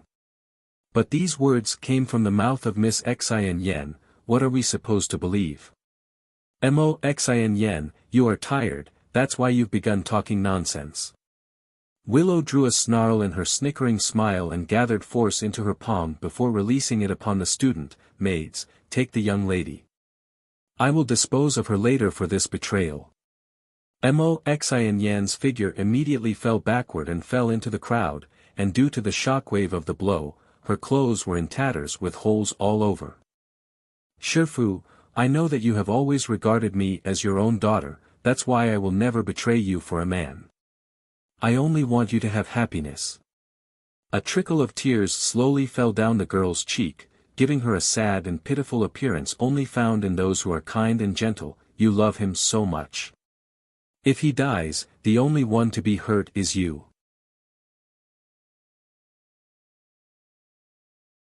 By Zyakins here, 6, Willow's eyes were cold as she signaled the maids to move forward with their swords in hand. Despite Xin Yan's status, they didn't hesitate and brandished their blades around the girl's neck. This time. Is Shifu really going to kill me? Xin Yan, I am first going to deal with these people first, then I will settle the issue with you. Willow's smirk didn't have any kindness left in them, only the murderous gaze of a judge deciding the fate of the weak. Di Tsang, your ability is truly astonishing. Even my disciple is now under your whim. To save you, she's willing to betray even me and made up stories to tarnish my image. The crowd flew into an uproar and glared at Xin Yan, who became the target of their ire. That makes sense. When have we heard of the monarch being such a person? It's just that this man's abilities to seduce girls are too strong, that's why Miss Xin Yan is lying for him. Such men are not worthy of our monarch's love. Di Tsang did not speak to defend his reputation but instead used the opening to wipe some of the blood from the corner of his lip. He's a man of action. Always have and always will, which he showed by increasing his bloodthirsty killing intent. Wah! Suddenly, the Demon King's figure turned into a streak of wind to get behind the monarch's back in a flash. He didn't hesitate or show mercy, slashing down with his sword that sliced reality itself. In her defense, Willow was far more relaxed. She already anticipated such tactics. So with a raise of her hand, an immense force blew out from the palm and blasted the energy blade away as well as resealing the reality crack. It's her domain, meaning everything happened under her watch. Di Tsang, your injuries have not recovered, why must you force me to fight you? A smile rose from the monarch's face after uttering that. Do you think that you are still my opponent now? He's no longer the true celestial from way back, and his strength has diminished beyond compare. Not to mention he's also injured now. In an instant, the temperature around Willow dropped to below zero as she struck again. You old witch, don't you dare bully my father and mother. Suddenly halting after that outburst from the side, Willow's body fell into shock due to the disbelief of what she's heard. Those words were echoing in her head, similar to a clap from thunder and refusing to leave her mind. Stumbling to gain her footing, the woman took a good while to search for the source. She eventually did and saw a little young boy wearing dirty clothes ripped in multiple places. Instantly, Willow knew the child was Di Tsang's son. That air, those eyes, it's too similar to the Demon King. In fact, the contour of the boy was already drawing close to the father's, only younger and less mature. At the same time this was occurring, a loud explosive noise suddenly came from Bai Yan's cauldron. It's the signal that the medicine has completed after the woman committed her all to refining this precious pill. It's finally done. The Demon Queen opened the lid and used her bare hands to pluck out the green beady object. Di Tsang's recover, 1, Xiachen. Bai Yan could tell it was her precious boy outside the courtyard with just one glance. Right now the little kid's face was clean and handsome, only marred by the tattered clothes he wore due to not having a replacement. Even so, it won't stop the steam bun from calling out. Mother. He loses his angry face and dons the most brilliant and shining smile he has. It's his usual demeanor when facing the woman of his life. Di Tsang's gaze also turned to the little boy in question, but instead of the happy reunion that's supposed to be between father and son, the Demon King only had a doubtful expression. Xia. Xiachen. Bai Xiachen. The name appeared involuntarily in his mind, and that changed the initial confusion to a dazed softness. Mother, did father go stupid? Why is he looking at me with those eyes? This behavior was something never before shown to the steam bun from his old man, for that, it made Bai Xiachen jerk backward and look towards Bai Yan for help. You're my son, are you not? Di Tsang seemed to have forgotten about the war happening around himself and slowly walked towards the boy. Bai Xiachen became even more confused. Mother, really went stupid. He doesn't even know who I am. Bai Yan pursed her lips and said nothing, holding on to the pill to come before her husband. I've finished refining the medicine. Take this. It will heal your injuries. Her words fluttered into the Demon King's ear, causing the man to melt away in a creamy fashion. Okay. Di Tsang smiles and happily reaches over to take the pill off the wife's hand. This wasn't good, not good at all for Willow. The monarch frantically ran forward in haste. Don't take the pill. Due to the nervousness of what's to come, her voice was shaky and unstable. It couldn't be helped. It was extremely hard for the woman to harm the Demon King to begin with. If Di Tsang regained his strength then she stood no chance with his guard up. Moxin Yen didn't react like her Shifu though despite being restrained. Her sight had locked onto the steam bun and his face, which she promptly compared it to the man. It's then that a surge of cold frost swept up from her feet and into the lady's heart.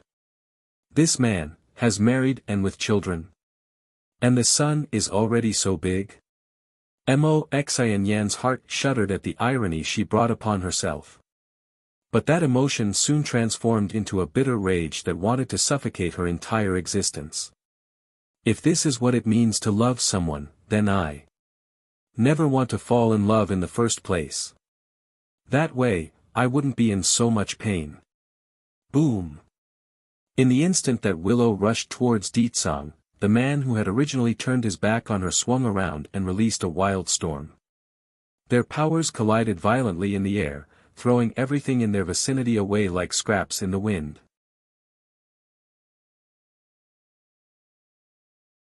Deetsang's recover, too. Willow got forcibly repelled back several steps from that exchange.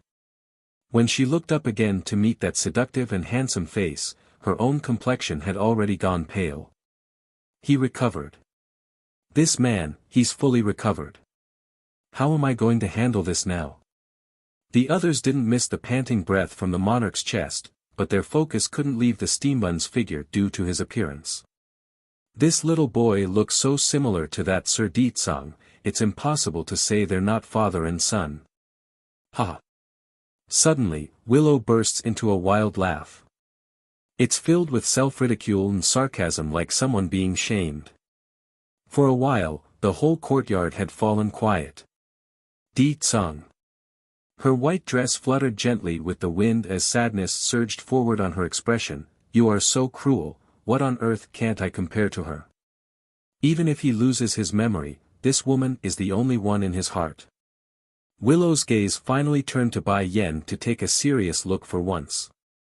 This woman is indeed very beautiful, so beautiful that even I am moved by her contour. It's just like back then. Deetsang and this woman fought, over and over again. Yet, no matter when or where, she's always the most glorious and shining existence. Deetsang will only have her in his eyes. The old grudge once again flashed before Willow's eyes like a film, which only made her all the sadder. I thought I could have him as long as I become more like her, but in the end, I'm only fooling myself. When did it start? I used to be so kind and gentle, like all my peers who dreams of finding love and a husband. Since when did I get so absorbed in becoming like her just to win this man's heart? Am I still myself anymore? Bad woman, you can't compare to my mother, not ever. Bai Shechen's small body got in front of Bai Yen and acted like a shield, his aura strong and unyielding. You don't deserve to be compared to her. Willow's fist clenched violently over that statement as her gaze shifted over from Deetsang's and onto the steambun's. She was sad before, but now it's all about rage and the desire to murder this runt. Are you Deetsang's son? She sneered and seethed with disdain. Bai Shechen did not reply to her question, but instead swinged around to act all cute and innocent before Bai Yen. Mother, is this bad woman stupid? Didn't she hear me call father already? What's the point of asking me that rhetorical question? Willow almost wanted to explode there as her chest huffed and puffed from annoyance. It's bad enough she's losing face, now she's being insulted by a runt.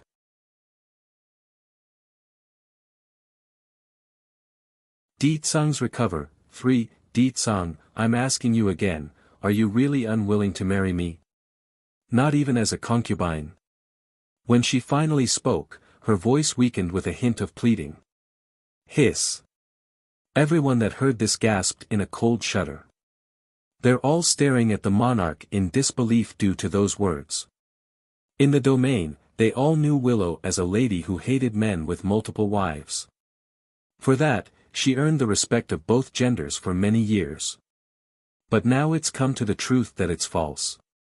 That she's willing to become someone's concubine, a mistress. Shifu. Moxian Yan's eyes widened in surprise, her body trembling as the color drained from that face. Why? Why is the Shifu who wouldn't allow me to be the man's concubine pleading to become one?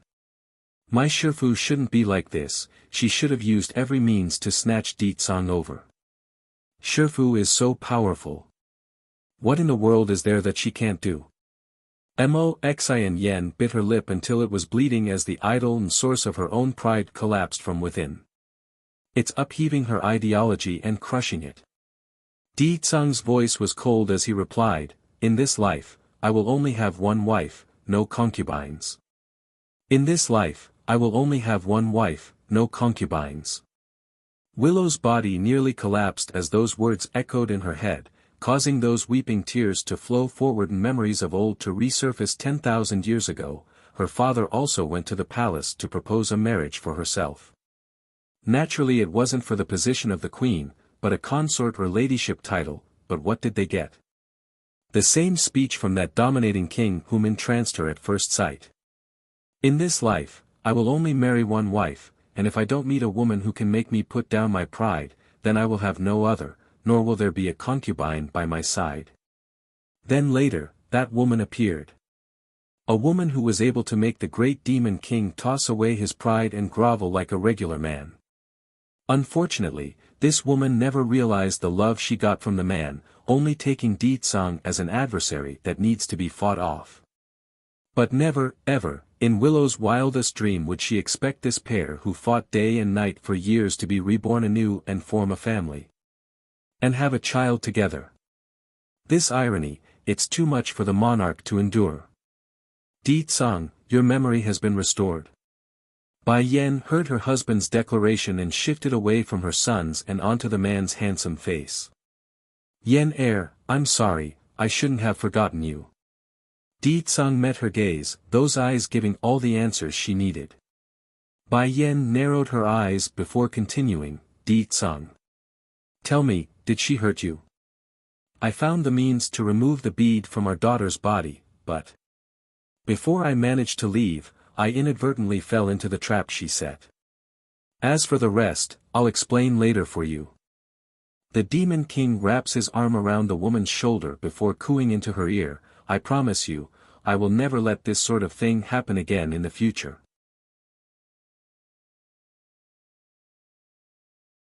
Di Tsung's recover. 4. There's something Di Tsung didn't say.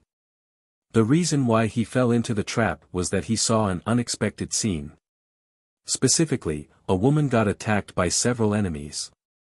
Even though their faces were different, but it only took the demon king one glance to know that the woman was none other than his wife. Aya. Disheveled in her hair, Willow's appearance was a mess by this point as she rattled her head due to the sanity leaving her mind. She's unable to accept this reality and turned red in the eye with veins popping. "Di Tsung, since you are so heartless towards me, then don't blame me for being unjust. No one is allowed to leave the monarch manor today, ha ha ha." Willow laughed wildly and caused those who heard it to shudder in cold chill. This fear was especially true for those invited to attend this wedding ceremony. They've never expected Willow to behave this way, nor for her to have this crazy side. "I think the monarch manor's a bit turbulent today, I will bid my farewell first." A youngster who was scared out of his wits spoke first and attempted to run. This caused a chain reaction among the guests because they all felt the same way.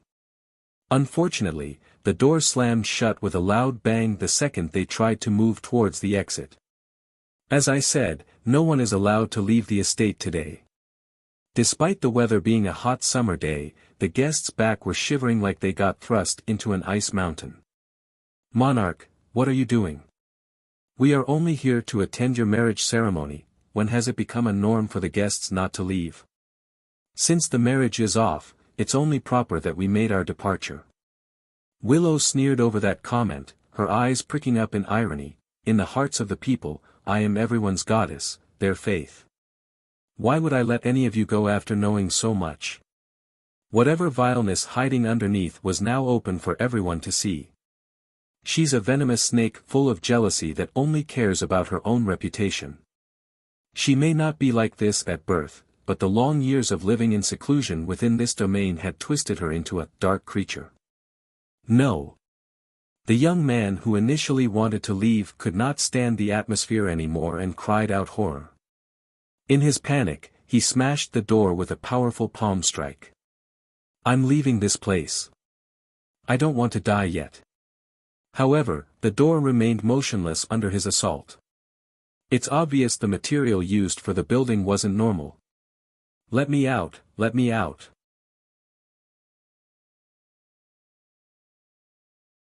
Battle 1, bang. Suddenly, a force impacted the young man's back and pierced through his body. First going stiff with eyes popping in shock, the lad glances down at his chest where a giant hole was showing with blood continuously gushing out. He couldn't believe this, but belief didn't matter as the life gradually left this mortal body that went limp in the next. Everyone in attendance became horrified, but more importantly, stunned by this picture. They knew the monarch was behaving out of character compared to their expectation, but they didn't expect her to start killing everyone who came to celebrate her supposed good day. Annoying. Willow snickers disdainfully at the target of her wrath before scanning the crowd staring over with the same kind of ridiculing faces from way past. If anyone dares say another word, your ending will be just like him. Unable to speak due to the unshakable fear, the crowd surrounding the now lifeless corpse split apart to scatter. There's no longer any sort of admiration in their eyes when facing the monarch, only boundless panic. Sure. Fu. Moxin Yen was also frightened by Willow's method, so she couldn't stop stuttering when trying to complete a sentence. You shut up too. Willow's fierce gaze instantly shuts the girl's mouth up, her murderous intent radiating across the air. I will have you taste the consequences of betraying me later. Moxin Yen's body froze, her legs unable to find the strength of standing up. In her eye, this woman was no longer the same powerful and peerless teacher, but an evil and sinister being that brought fear to those who watched. Yener, you and Xiachen wait here for me. Di Tsang slowly loosened the arm around his wife's shoulder and warily looked over to the monarch. The two are having a standoff. Before the playing field was uneven, but now, it settled and the true fight was about to begin. It's suffocating for those watching like they're inside a hurricane. Moxin Yen knew this was the only chance she had to flee. Before anyone noticed it, the girl had crawled away and disappeared into the back end of the estate. Di Tsang, you're the one who forced me to do this. The corners of her mouth curved into a sneer as Willow's killing intent spread across the surroundings. Father, do you need me to help you? Bai Xiachen slowly stepped forward and took his spot beside the Demon King. He may be small and young, but he's already well on his way to inheriting his old man's character. Just make sure to protect your mother. Di Tsang smiled indifferently and turned down the offer from his son. Don't worry, father, as long as I'm here then no one can touch mother. I won't let a single finger touch her dress. The steam bun pats his chest like a big man. The Demon King didn't say more, only faintly smiling as he focused on dealing with the monarch who had already rushed towards their family.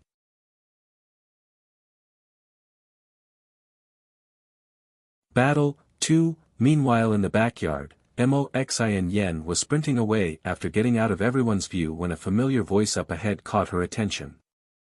Sister Xin Yen. Speaking this was a young girl dressed in rags hiding behind a tree. She's only showing a part of her head with those curious eyes poking out. What are you doing here? Moxin Yen grew angry upon recognizing it was the dumb girl of the monarch manor. Heart shrunk her head a little further behind the tree and sounded all wrong by the poor reception. I heard the fighting sound in the front yard. I wanted to go see what's happening. But I know mother wouldn't like it, so I'm just wondering what's going on. Moxin Yan's complexion got paler at the reminder. Her mood was already terrible, but the thought of the consequences only made it worse. Biting those lips in annoyance, how am I supposed to know what happened? If you want to know, you can go see for yourself. But Hart lowered her head. If I show myself before the public, mother will be outraged at me. I must have done something awful for mother and father not to come to see me for so many years. I don't want to make it worse by being unruly. But I should be good. Only by behaving will mother not be angry. Hart lifted her little head and showed the innocence in those eyes that didn't understand the outside world. Naturally this didn't escape Mo Xin Yen's sharp-wittedness. It's driving her crazy at the pure nature of this mentally damaged girl. But more than that, she's very envious of Hart who managed to get adopted and such by sacrificing nothing. Narrowing her eyes in with a burning annoyance, Hart, do you know why Shifu hates you? The mentally damaged Hart tilts her head in confusion, why? I've been behaving myself, why does mother hate me so much? Because. Mo Xin Yen sneered and ticked her lips into a contemptuous smirk, who told you to be so dumb? Shifu like smart people, you are stupid and slow. Not only are you a stain on Shifu's reputation, no one in the world likes you, you are the most disgusting person under the heavens. Shifu doesn't even want to look at you because your very presence makes her want to strangle you. She hated Hart from the first time they met, not for any special reason, merely for the privilege given to this mentally damaged girl. Under Mo Xin Yan's humiliating tone and words, Hart's expression naturally grew more miserable. She's slow in the head due to the long years in that time stasis, but she's by no means incapable of understanding anything. Those words hurt, and it hurts a lot coming from those whom she's supposed to call family. I am this much of an annoyance? Hart lowered her head further as the tears slowly soaked that dirt under her feet.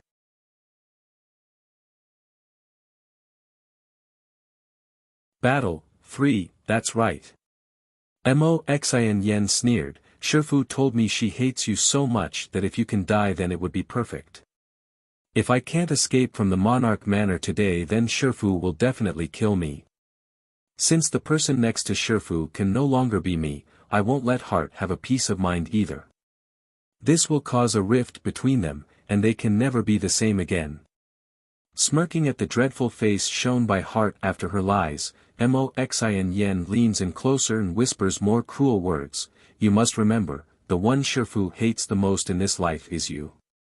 She only adopted you to torture you in the future. You're so stupid, she will never like you. You're so stupid, she will never like you bang. Those hurtful words exploded in Hart's head, causing her already tiny and malnourished body to stagger backwards in pain. She's crying tears that are so emotional that it hurts to watch. Hart, you are really too stupid. Do you think Shifu adopted you because of love? If she did, would she have allowed those servants to bully you? It's so funny watching you hoping for Shifu to look at you, ha ha ha. It's so ridiculous. In this place, your status is lower than a slave, it's below that of a dog. Due to how absorbed she was in her insults, Mo Xin Yen had omitted the strange appearance slowly forming on Hart's figure. Aya! A cry of sorrow shook the entire sky and ground. It's the manifestation of anger, pain and despair. Jolting backwards out of reflex from the shockwave, Mo Xin Yen nearly fell backwards while popping her eyes out in shock. There's a violent surge of power flowing out of Hart's body, and it's continuing to grow bigger and bigger by the second like a vortex trying to swallow its surrounding. Hart, what's wrong with you? She didn't dare to get any closer and believed the other girl had gone crazy like her Shifu. You don't think that's enough to scare me? But the unstable girl did not respond, only showing an emotionless face that was covered in tears. It's unsettling for the other side who was the cause of this. Out of panic and fear of drawing further attention over on this side, Mo Xin Yen swiftly ignored the abnormal girl and rushed for the back exit where it's unlikely to be guarded. Front yard. The crowd also heard the earth-shattering cry from the back end. This includes Willow and Di-Tsang who were in fierce combat above the ground. But since this voice belonged to Hart, the monarch only took a brief pause before recovering her composure.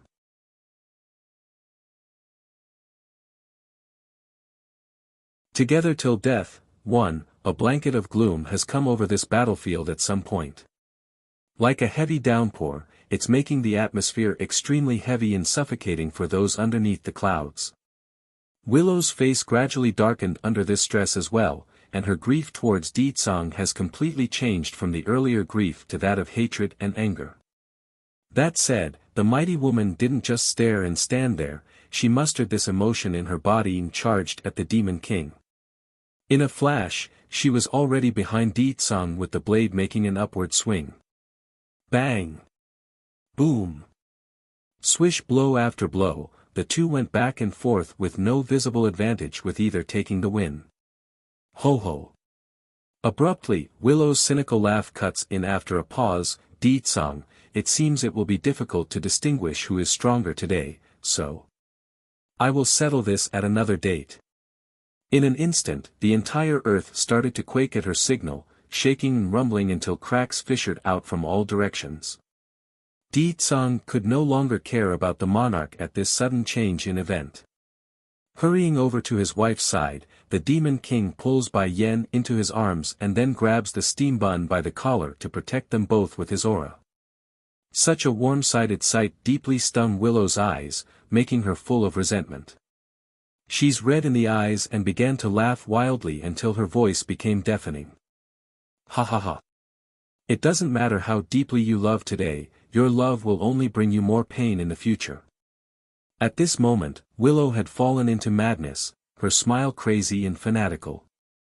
Those who came to celebrate today didn't even dare to breathe under this atmosphere. They only want to get away from the mad monarch by this point. Yet, before they could catch their breath, the ground cracked entirely and revealed the chasm underneath. It's a mouth of darkness, devouring all the unaware who didn't escape in time. In the Hell Realm, I am the goddess. Willow narrowed her eyes and made her usual cold face at Bai Yan, so, I will make sure you disappear for good under my watch, ha ha ha. For any cultivator who breaks through to the Divine Lord level, they are able to create their own mini-realm, effectively making them a god in this domain. That's to say, Willow gets to control everything within this world. Even if that meant the destruction of this world, it's at her disposal, just like how that chasm devoured the attendees today. On cue, the sky as well began to warp into a wind tunnel. Whatever trees or greenery were sucked into this wormhole, and the poor animals in the endless forest were massacred without ever knowing their own fate. Worst of all, the phenomena was increasing in size and expanding across the landscape at incredible speed.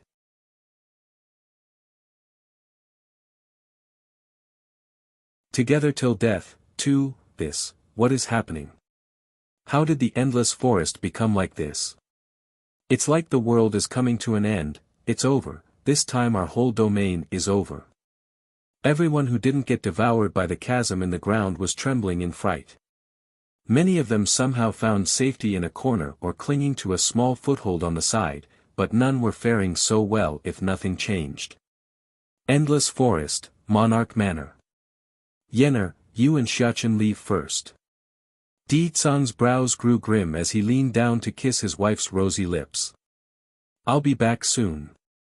Go home. Bai Yan was stunned, and when she looked up, Di Tsang had already placed a blue stone in her palm. The bead in Linger's body is called the Demon Flame Bead. It's an object that has its own will and unlikely willing to be taken out. This here is the Divine Water Stone, only it can restrain the power of the Flame Bead. In addition, the existence of the Demon Flame Bead being inside our daughter's body mustn't leak to anyone, otherwise, disaster will befall her from every angle. Di Tsang's tone was very heavy and grim. Thankfully the wind around them was strong so no one could hear their words due to how close he whispered the instruction. However, the scene nevertheless brought a sting to Willow's eye due to the intimate contact the couple shared. She's burning with jealousy in the eye and started to froth in the mouth. You two are still talking about love after reaching this point.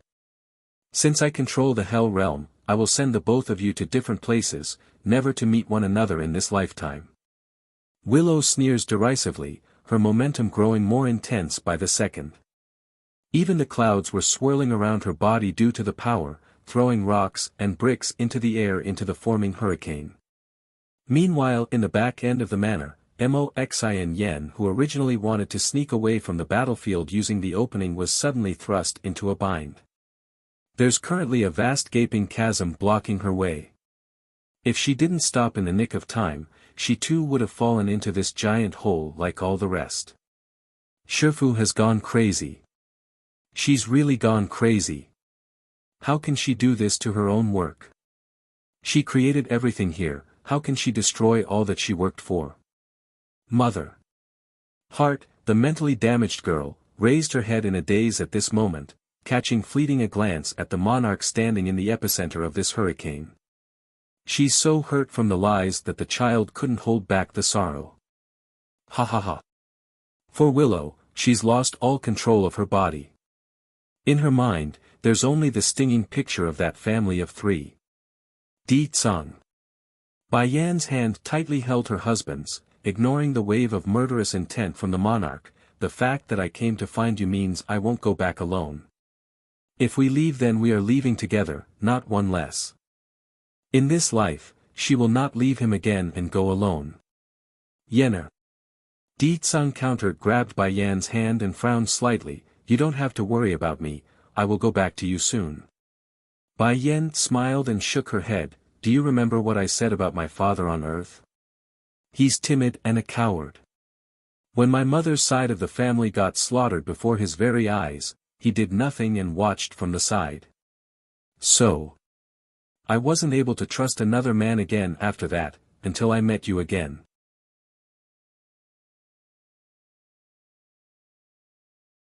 Together Till Death, for Uncle Mo Li Shang, by Xiachen looks over to the guy. If I can't go back this time, you help take care Sister Dragony and Sister Linger. Also, tell Jean Tian not to be so gluttonous in the future. He is a man, so he needs to look after the family's girls. Auntie also needs his protection. Mo Li Shang's hand trembled at the steambun's almost will-like message. He wanted to say something but found his throat choking. After a moment of pause, he stared at the blue stone in his hand and knew what he must do. I can't act like this. I promised Yen Yen to bring this back to the demon realm, so get your act together, you idiot. Okay. Mo Li Shang finally decides to move, but not before giving one last glance at the mother and son that he must leave behind. Then in a ray of light, he shoots out into the distance using the mysterious power he wielded. Willow did not care about the departure of this young man. In her mind, no one could leave the Hell Domain without her permission. They would all die once the world collapsed, and all she needed to do was wait. Huh, how whimsical of you to think he can leave the domain. Without my permission, none of you can leave. Willow smiled sarcastically but then changed to an entranced look when landing on Di Tsung's figure. No matter how cold her heart becomes, this woman somehow always manages to be swayed by the Demon King's existence after her original outburst. Di Tsung, if you want, I can let you live, really. Di Tsung lets go of Bai Yan's hand and slowly walks towards Willow through the air, which causes the monarch to be overjoyed inside because this gave her hope he might change his mind.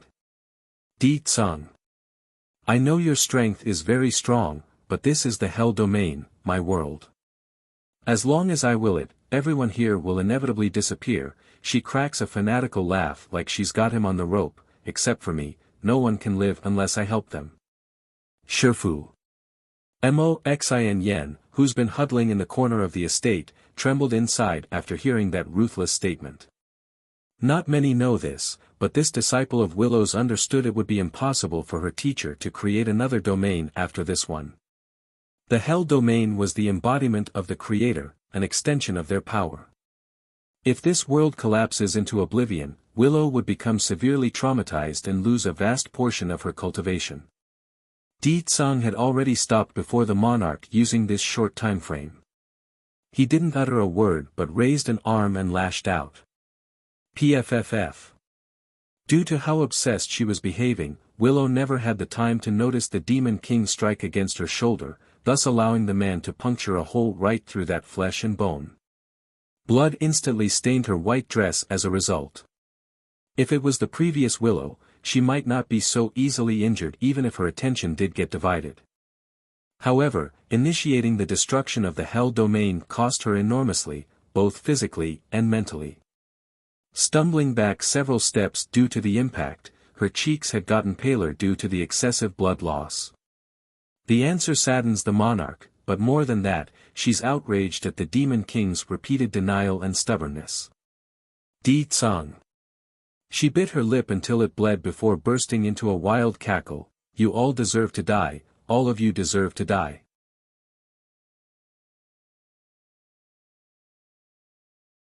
Endless Darkness. 1. This is only the interest for now. After not killing Willow in one move, Di Tsang didn't idle and swiftly returned to his wife's side.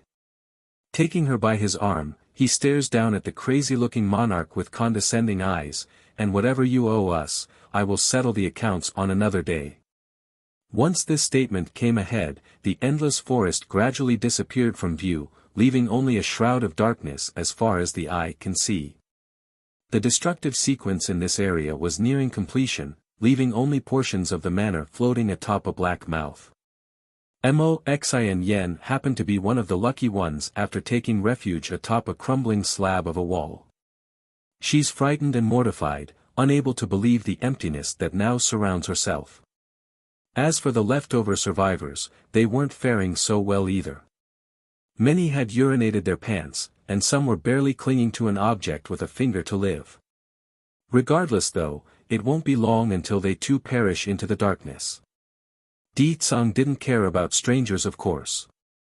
With his wife and son in each hand, the Demon King doesn't resist the gravitational force pulling them downwards. He's powerful, but he had no means to break apart reality to escape either. Before long, only silence filled the family's ear until the pull disappeared and only Weightless remained. Mother. Where is this place? Bai Shechen's childish voice sounded in the darkness. Bai Yen did not answer for some reason. It's strange, but that's not an issue because the lady's aura remains next to them. Mother, why aren't you talking? Bai Shechen's tone sounded dejected. If we die, or can't go out, what will happen to Ling Yan and Jin Tian who's back home? Also, Sister Dragoni only has us as her family, what will she do if we don't show up again? She will definitely be saddened by our departure. At the thought of his two sisters' sobbing cry, the steambun's heart would promptly become uncomfortable. It's as if something was rubbing him in the wrong way with no way to stop it. The boy could confront death, but he couldn't confront the fear of making the girls in his family cry. Oh, right, there's also Auntie Xiao Wan after she lost state teacher. If she loses all of us too, I can't even begin to imagine how she will live. At the end, Bai Shechen's voice began to choke due to the strong emotion swelling forward. Out of reflex, he hugged Bai Yan's waist for comfort. Mother. I am scared. Scared of them crying and never being able to meet us again in the future. In this place of endless darkness, the boy had no means to see his mother's face or expression right now, only recognizing her presence through the aura. Father, what's happening with Mother? Why isn't she answering my question? Bai Shechen tugged at Di Tsang's sleeve and asked with a pitiful voice. Di Tsang's hand tightened around his wife's waist as well. Since he's not getting a good feeling about this either, we should find a way out of here first. But, Bai Shechen looks downward to where his feet should be. There's no way for them to climb upwards, nor a way to fall down again. They're only floating in this dark space. Shechen, trust me, I will have a way to leave.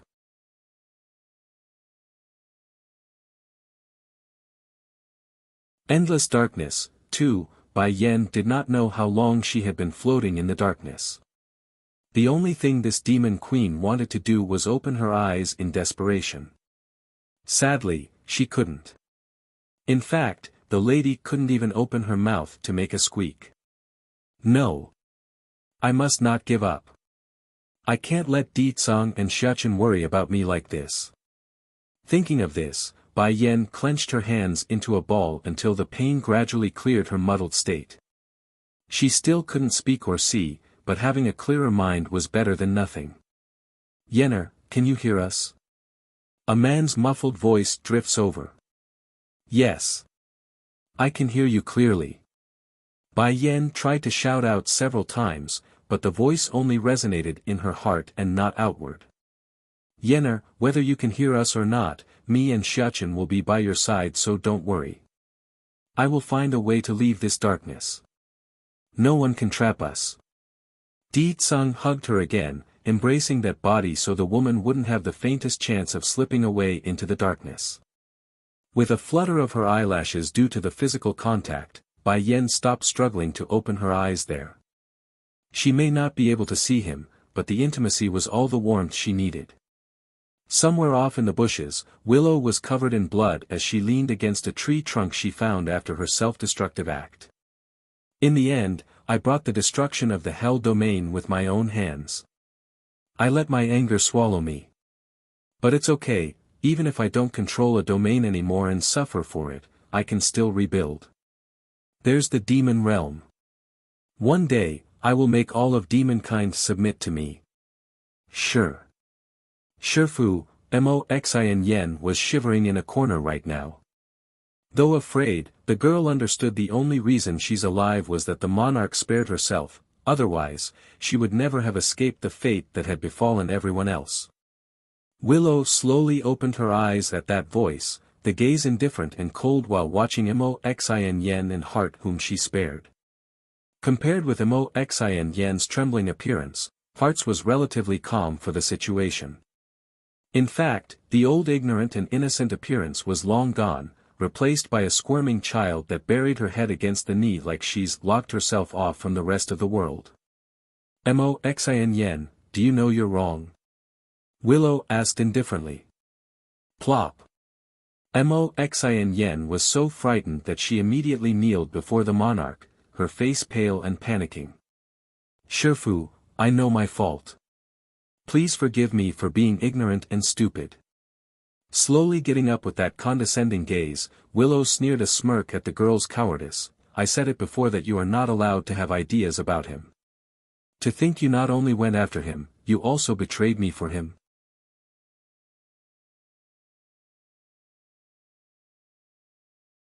Endless Darkness, 3, Moxin Yan's sweat flowed without resistance along her forehead as the lady bit that pale lip. Shifu, I didn't want to betray you, I just didn't want you to kill him, I was afraid that Shifu will regret it. Slowly closing her eyes, she waited a good while before opening them again after mustering up the courage in her voice. In my mind, Shifu is like a mother, someone I hold dear. Yes, I admit I like Di Tsung, but I only regard him as a father figure and didn't want him to die, that's all. Even now, Moxin Yen did not dare to admit her thoughts aloud for fear of retribution. Willow sneered and smugly smirked at the lying student. I don't care what you think or what your excuse is. From here on forward, you and Heart will only serve me. If I find out you violated my orders again, the consequences won't be so easy anymore, you understand? At this moment, Moxin Yen couldn't take her eyes off of that furious flame burning within the monarch's gaze. It's soul-piercing, sending her whole existence cowering with the head hanging low. Yes, Shifu, your disciple understands. Get up, Willow waves her hand and forcibly dragged Moxin Yen up. Moxin Yen, do you want to know where they all went? Willow narrowed her eyes at the sorry excuse of a disciple she had and asked this aloud. Shaking that head without daring to look up, your disciple don't want to know. Huh, Willow's smugness grew even bigger as she continued, the place where I pulled Heart from is a space where time stands still.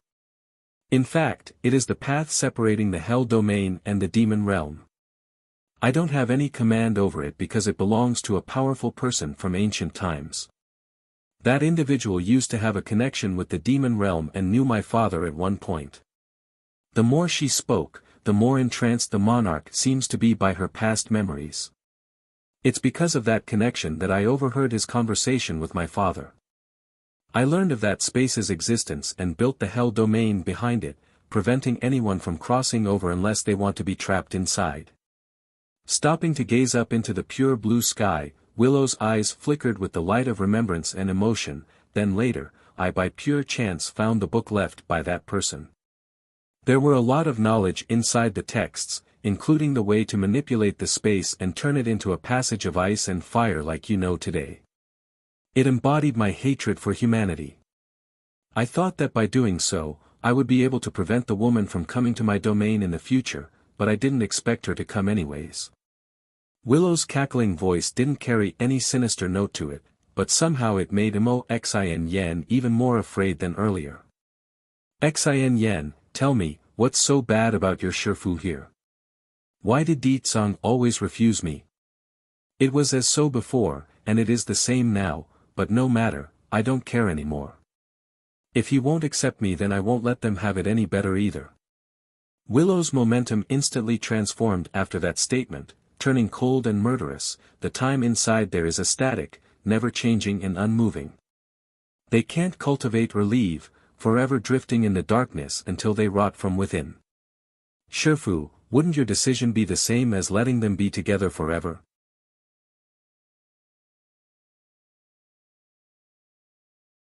Endless darkness, so what? Willow mutely cackled and freaked the other side some more. They are in that place, which is equivalent to being isolated for eternity.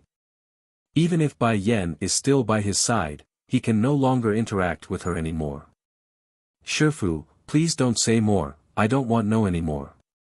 Looking down at the ground, the Xin Yan found her soul losing itself under this depressing reality. It's nothing like how she imagined her world to be. The Shifu she idolized was an evil villain, and the bond they built up was nothing but a fragile glass that's been shattered. Almost everything thus far was a charade, an act that had no foundation. No, you should know, Willow flicked a finger to push her disciple's chin back up so their eyes would meet, because if you betray me again in the future, your place will be with them inside that darkness. I will have you drift endlessly in that state, never to step outside again. That warning instantly got the girl's attention, and not in a good way. Forever drifting in the dark. This feeling, it's even more painful than killing me. Of course. Willow continues to grin with teeth baring, but unlike before, her hands were brushing the girl's hair like petting an animal. It's unnerving, like an evil witch watching her victim. If you are obedient and behave, I can overlook your past deeds. Xin Yan gulped out of reflex over that statement. She's still extremely pale in the face and afraid, but the aching desire to know won out in the end. Shifu, don't you like Di Tsang a lot? Why are you willing to let him stay there in that place? Willow narrowed her eyes in a snakish manner, examining the girl up and down with a new light before bursting out a laugh. Have you forgotten what I said to Di Tsang and Bai Yen? I said I would never let them see each other again. That space is only a temporary cell for Di Tsang. Once I recuperate my wounds and increase my powers again, I forcibly rip him from his wife's grasp. At that point, it will only be Bai Yen and that stinking brat left drifting for eternity. She couldn't give up on Di Tsang. That kind of a man, how could she ever erase him from her soul? So, the only course of action left was to chain the man in a temporary cell. When she has the confidence and power to do as she please, Willow would begin to move again and take what's hers. Shifu, Xin Yan pursed her lips until it hurts. I will not disobey you again. The girl's ashamed to admit it, but she's a coward. In front of her Shifu's terrifying stare, she simply didn't have any strength to resist. Not far away, Heart has been keeping her head down the entire time during the conversation.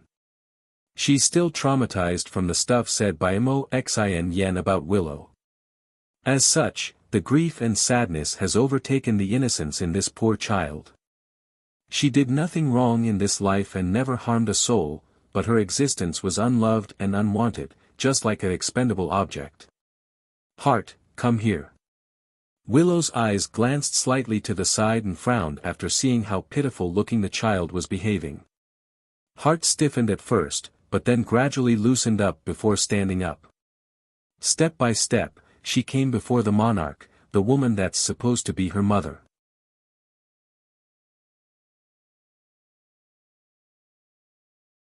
Demon Realm 1, Mother. Heart's voice sounded dead and unemotional as she stared into Willow's gaze.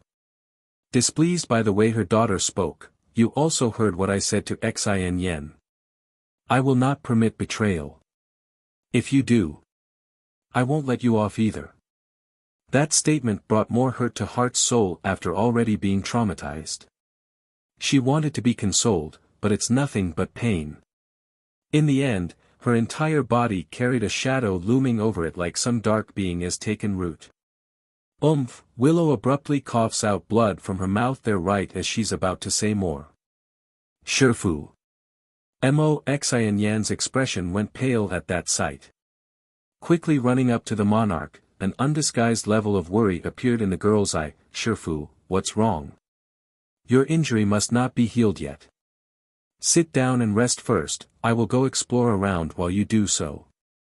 Dropping this, Moxin Yan turned around and wanted to leave. It's just that before the girl could move, Willow's voice had come again like a banshee's whisper. Not necessary. I'll be able to recover after a break, and then we'll get out of here together. She didn't trust Moxin Yan anymore, so letting the girl out of her sight was not permissible. Willow smugly smirked as she took a seat next to the old tree used by her own daughter. She may say a brief rest was enough, but the red stains on her clothes clearly said otherwise. On top of that, the bright burning sun was no friend of theirs either. Then have a good rest Shifu, shout for me if you need anything. I will be by your side. Moxin Yan's tone sounded concerned but instantly changed back to harsh rudeness when shifting to Heart's depressing figure. What are you still sitting around for? Don't you see Shifu is injured? Hurry and get over here and see if you can do anything.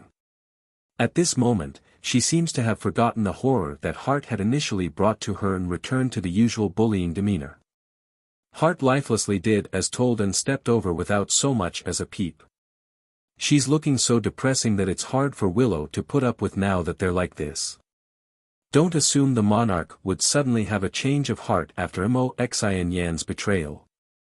She understood this disciple of hers never once faked the concern shown thus far, it's just that she didn't want Ditsang to die, hence the betrayal.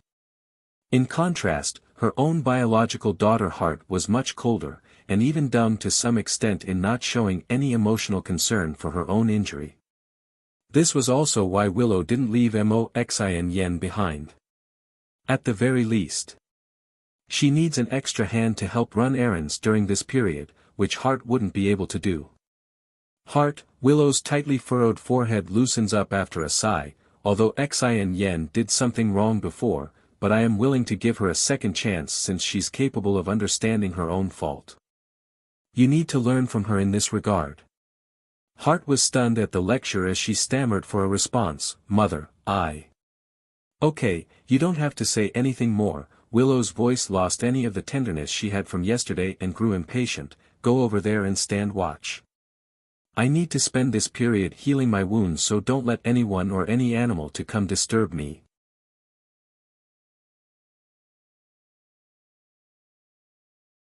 Demon Realm, 2, okay.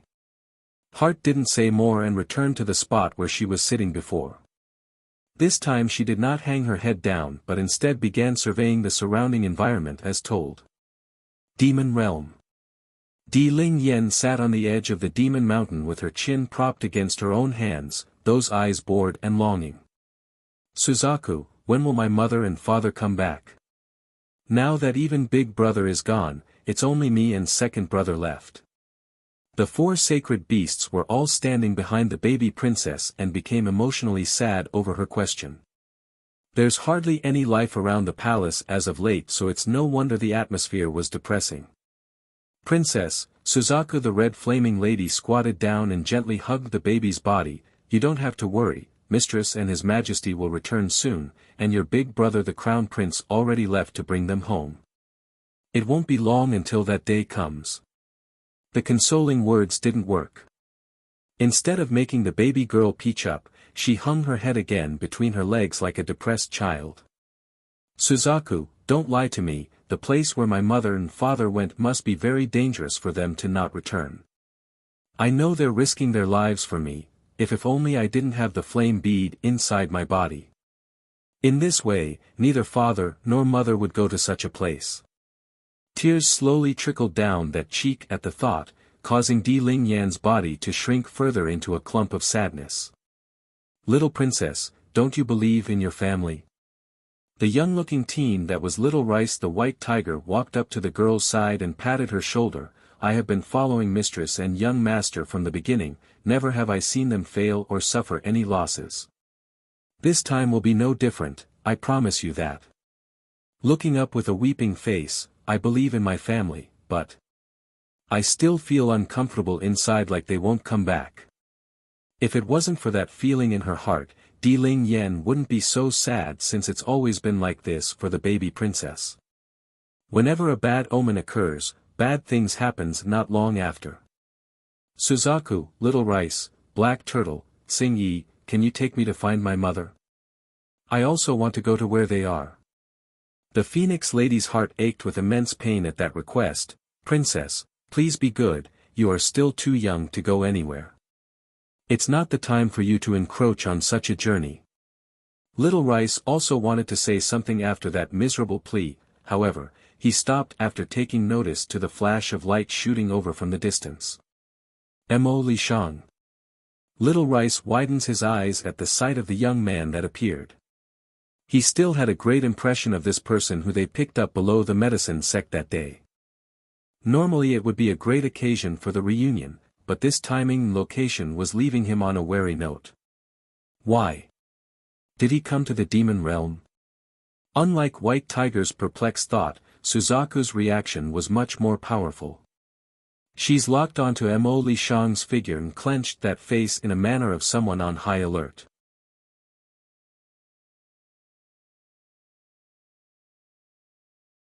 Demon Realm, 3, Black Turtle, what's wrong with you? Between the entrance and the reaction of the others, Xing Yi the Azure Dragon had unintentionally taken a glance to the guy who's holding his head tightly in the rear. His look was full of pain, as if some memory had been lost, unable to be recalled. Boom! Suddenly, a powerful internal explosion rocked Black Turtle's head, sending him into a stumble as he loses his balance from the shock. Then looking up, that gaze fell upon Mo Li Shang's figure that made him wrinkle his brow. He's trembling all over due to the sense of familiarity he got from the series of pictures flooding into his mind. At first the scenes were vague and unrecognizable, but gradually they became clearer with each passing second. A blood-colored battlefield with two opposing forces fighting. It's here that Black Turtle stood. Sword after sword, corpse after corpse, he slayed the foes that crossed his path until a river of blood stained the dirt. He was unstoppable in this flicker of the past, however, right when he thought the battle was coming to an end in his favor, a sword suddenly thrusts into his back and out the chest. He couldn't believe this outcome, right when he's about to overcome the ordeal. Slowly turning his head to see who dares, Black Turtle's view landed on the teenager's face whom he trusted all along. Why would it be him? Demon Mountain. The teenager had slowly descended to the ground by this point and stood before Suzaku. "This is something Yen Yen asked me to bring to you." In the palm of the teen's hand was a blue stone that emitted a faint glow. Suzaku quivered in the lips at the recognition of this object. Her throat wanted to make a sound, but a rock had lumped itself into the vocal stop any words to come through. "Suzaku, Black Turtle, what's wrong with the both of you?" Little Rice scratched the back of his head and asked in a confused manner, "Do you know Mo Li Shang?" No matter how blind one was, even the tiger boy could feel the awkward and eerie atmosphere in the air. Abruptly and out of the blue, Black Turtle attacked. Mo Li Shang did not resist, nor did he try in the slightest at the impending punch to his chest. This resulted in a critical blow, blasting right into his soul to cause incredible damage. Blood slowly trickled down the corner of that lip. "I'm going to kill you." Black Turtle saw red, the killing intent pouring out of those eyes as his aura enveloped the entire mountain. Suzaku was stunned by this abrupt turn of event and swiftly recalled something in the past. It's back when Black Turtle first returned to their side. The man had confided in her the reason for his death in the past, and that was a betrayal of an acquaintance they knew. Unfortunately, couldn't remember who exactly this person was, so the subject was dropped for a while until today. Mo Li Shang, did you do it? Her fists clenched into a ball and an indescribable anger surged from the chest as she narrowed the gap between her face and the lad's. Did you kill Black Turtle back then? Little Rice instantly turned dumbfounded at what he heard. Mo Li Shang killed Black Turtle. This. How can this be? Mo Li Shang can be considered the younger brother of the mistress. If she learns of the murderer being him, what will mistress do? I'm not going to hurt her.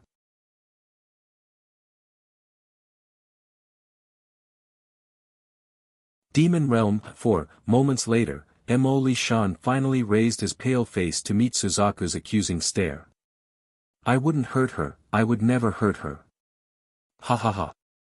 Suzaku laughed wildly, her voice filled with madness and anger. You said that you would not hurt mistress, but you killed Black Turtle, and he is someone precious to her, so what difference is there? Her anger had already surged out of her chest, leaving her with nothing but rage at the young teen. I can't say anything now, but know that I would never hurt her, never. That said, Mo Li Shang lowers his line of sight in a manner of someone constrained. Mo Li Shang. Little Rice's handsome face grew ferocious with his fangs extending out of his mouth. He wants to rip the guy apart after learning of the deception. I will only ask you this one time, is what Suzaku said true? Did you really kill Black Turtle back then? Silence, and that's all the answer the tiger needed. Ha ha ha. Little Rice laughs wildly, the joy devoid from his voice. You claimed to have lost all your memory when mistress found you along the road, so you were deceiving us right from the beginning, and now you claim to be on her side still. Closing his eyes, a surge of regret filled the tiger's heart for being so foolish. If mistress and little master finds out, they will definitely be heartbroken. Mistress trusts you so much, why do you treat her like this? I don't believe it, you couldn't have appeared before her without purpose in the first place. You killed Black Turtle once, and that's equivalent to hurting mistress. Us four will never forgive you. Mo Li Shang's body visibly shuddered. Watching the hateful eyes shot in his way, the young man's complexion grew extremely white, for he knows the future holds nothing but pain. I'm only here to give you the divine water stone on Yan Yan's behalf. Shut up. Little Rice roars, you are not qualified to call my mistress by her name, nor are you qualified to have her trust. If I had known you betrayed her in the past, then I would have done everything to stop you from approaching us. Visibly hurt from that statement, Mo Li Shang didn't back down and met the tiger boy's gaze with his own pure and untainted eyes. I didn't betray her, and I didn't take advantage of her. Little Rice sneered over that remark, not believing the other guy in the slightest. Xing Yi the Azure Dragon finally grasped the situation by now. She's the one with the least information among the four of them, so her hostility didn't quite show yet. But now, the dragoness was brewing up a storm around her figure. I just came to deliver the divine water stone. Mo Li Shang walked closer towards Suzaku and placed the stone into the lady's palm. I promised Yan Yan to pass this on to your hand. It can help Ling Yan. That's why he came, even if it meant exposing the past. For a promise to that woman, this young man won't regret it. Though resentful, Suzaku didn't reject the water stone. She knows all too well the importance of this item to the princess.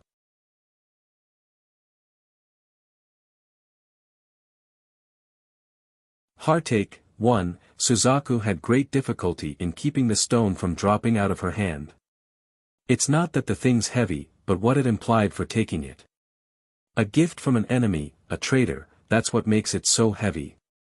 Mo Li Shang, since you are done with your task, you can scram now.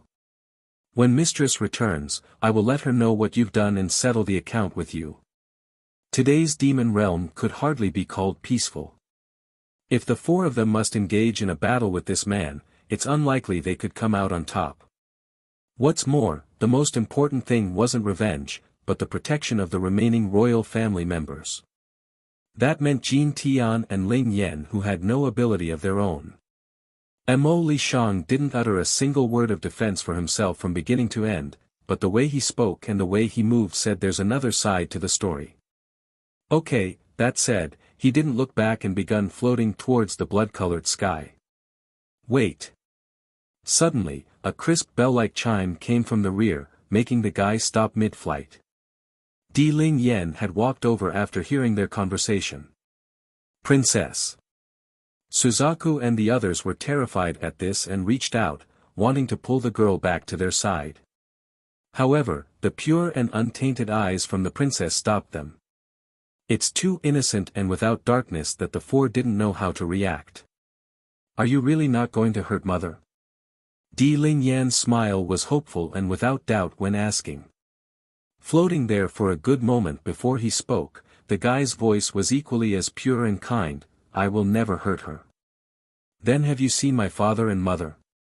The smile gradually disappears from the princess as her face grew frustrated, I miss them so much.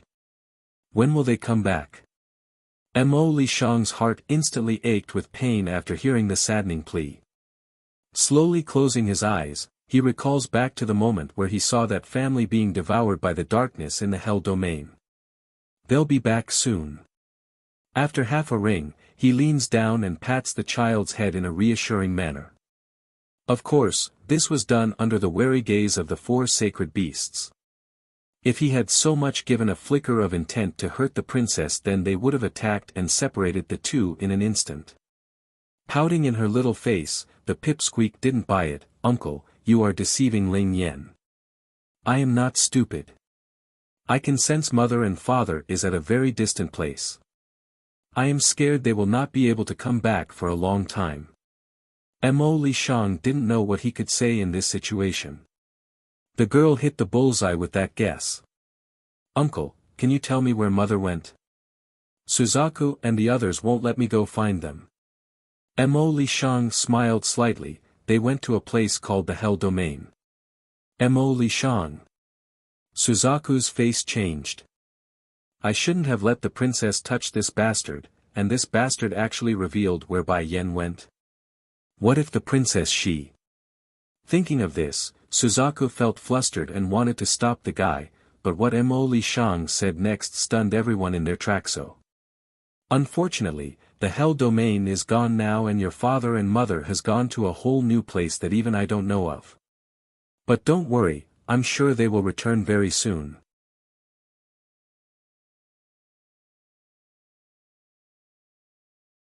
Heartache, 2, the Hell Domain disappeared. Suzaku's body grew unstable as she found it difficult to stand. There's an uncontrollable sense of panic gripping the Phoenix lady's face. If the Hell Domain disappeared, then where did Mistress and the King go? You are lying.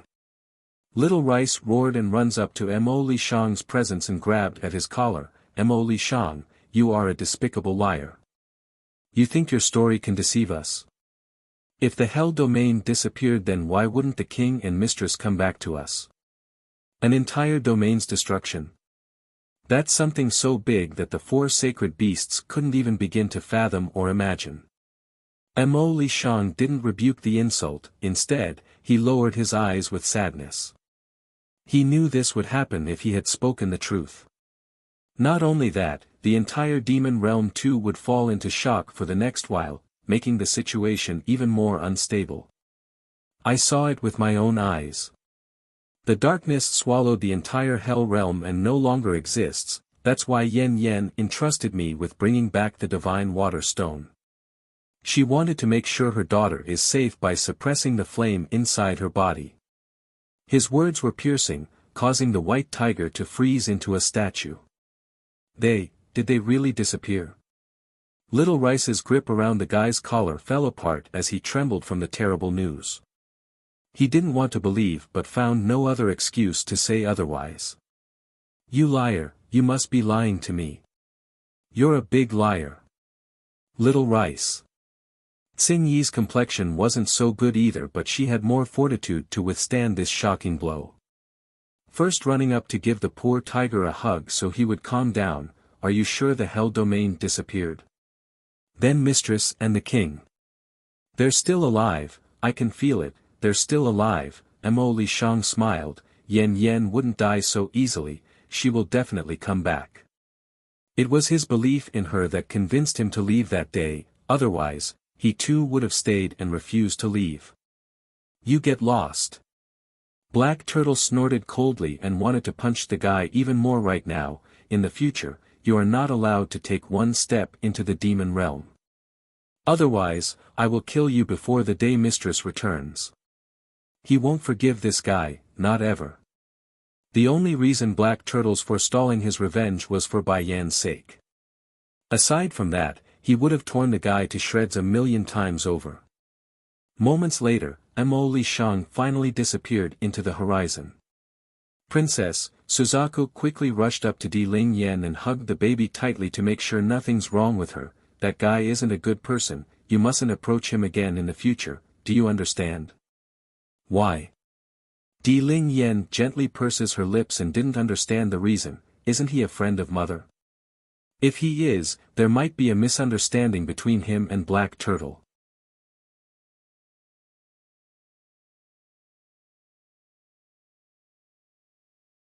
Heartache, 4, so, I can stand it. Di Ling Yan wiped the tears from the corner of her eyes and made a firm face to avoid showing scared she actually was inside. Go ahead, Suzaku. This divine water stone was brought back thanks to the efforts of her father, as such, she must endure this little trial.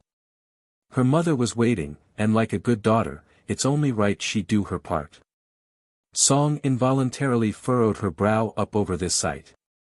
She's feeling rather useless ever since she came to the demon realm from the heavenly flame domain. Aside from eating and sleeping, what else has this once ailing girl done? Nothing, that's what. Song, Jean Tian the little glutton toddles over from the back with a snack still flinging around in his hand. When the boy saw his twin sister tearing up, he immediately became stunned and asked the dragoness, what's happening with Ling Yan? She looks to be in so much pain. Why? Is it because she is hungry? Unable to bear the uncomfortable feeling, Jean Tian tightly gripped the snack against his chest and wanted to run up and help despite not knowing what was wrong. What are you going to do? Song widened her eyes in shock and hurriedly grabbed the boy back. Ling Yan is crying, she is crying. Jean Tian cries out for his sister and grows sobby. Woo woo, I'm going to go to my sister's side. Your sister's body encountered some problem, so Suzaku is helping her solve it. You can't go over there right now, otherwise it will disturb the process. Having said that, Song glances back over to her friend who's already looking rather white in the face. This only made the older girl more worried as she too wanted to run up and help.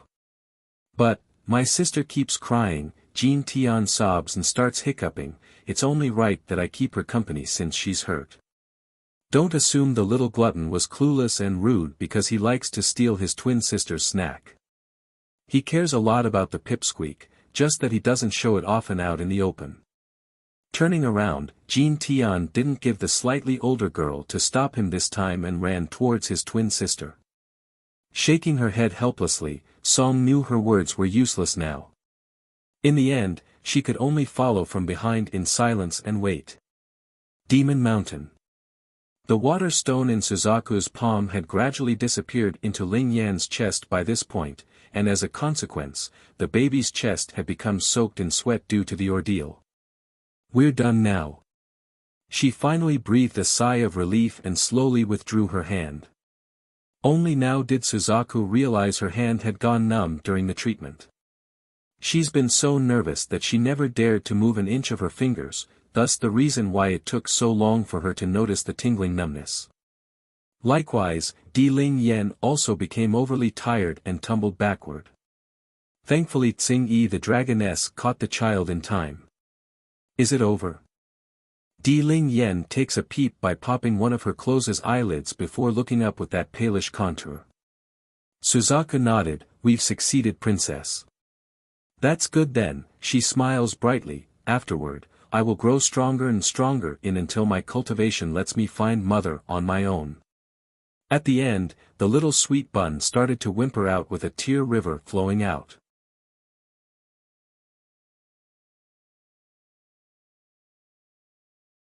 The man inside the cave, 1, if it weren't for the sake of finding Bai Yan, perhaps.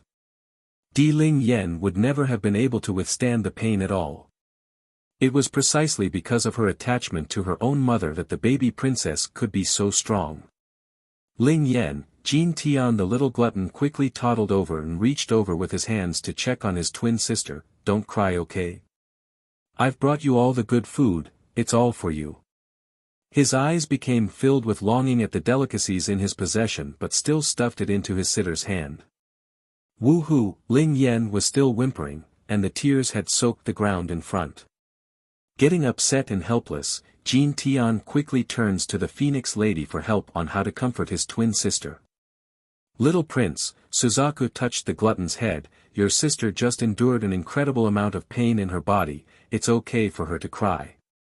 Let her rest and she will slowly come back to normal.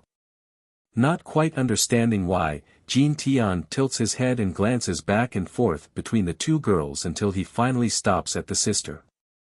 Reaching over with a hand, he stroked Di Ling Yan's hair like a good older brother for once. Linger, don't cry, brother will be here with you.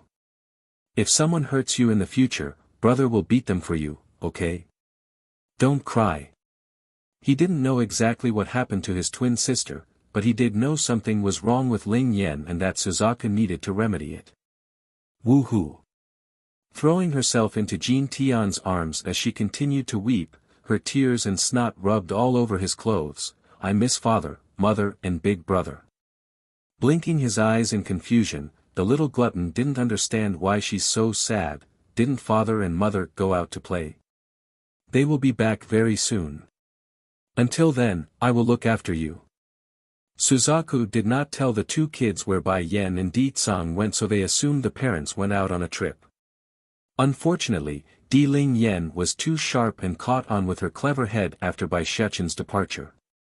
Slightly calmer now after the cry, it's okay, I am fine now, second brother.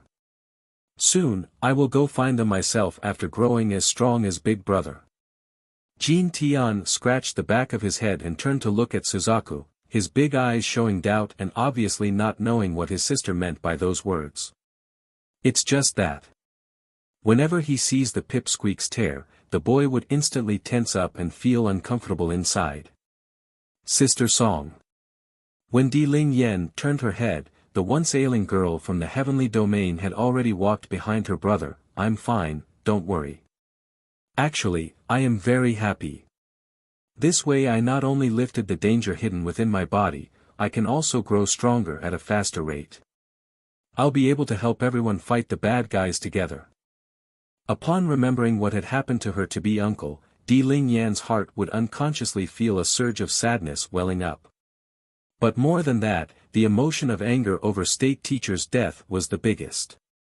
Everything's going to be fine now. Suzaku wiped the sweat from her forehead due to the fatigue and turned to her companions, I need to go rest first.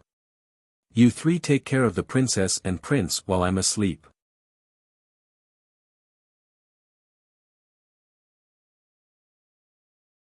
The man inside the cave, too. After these words fell, Suzaku took one last look at the gathered people and headed straight for her abode up at the peak.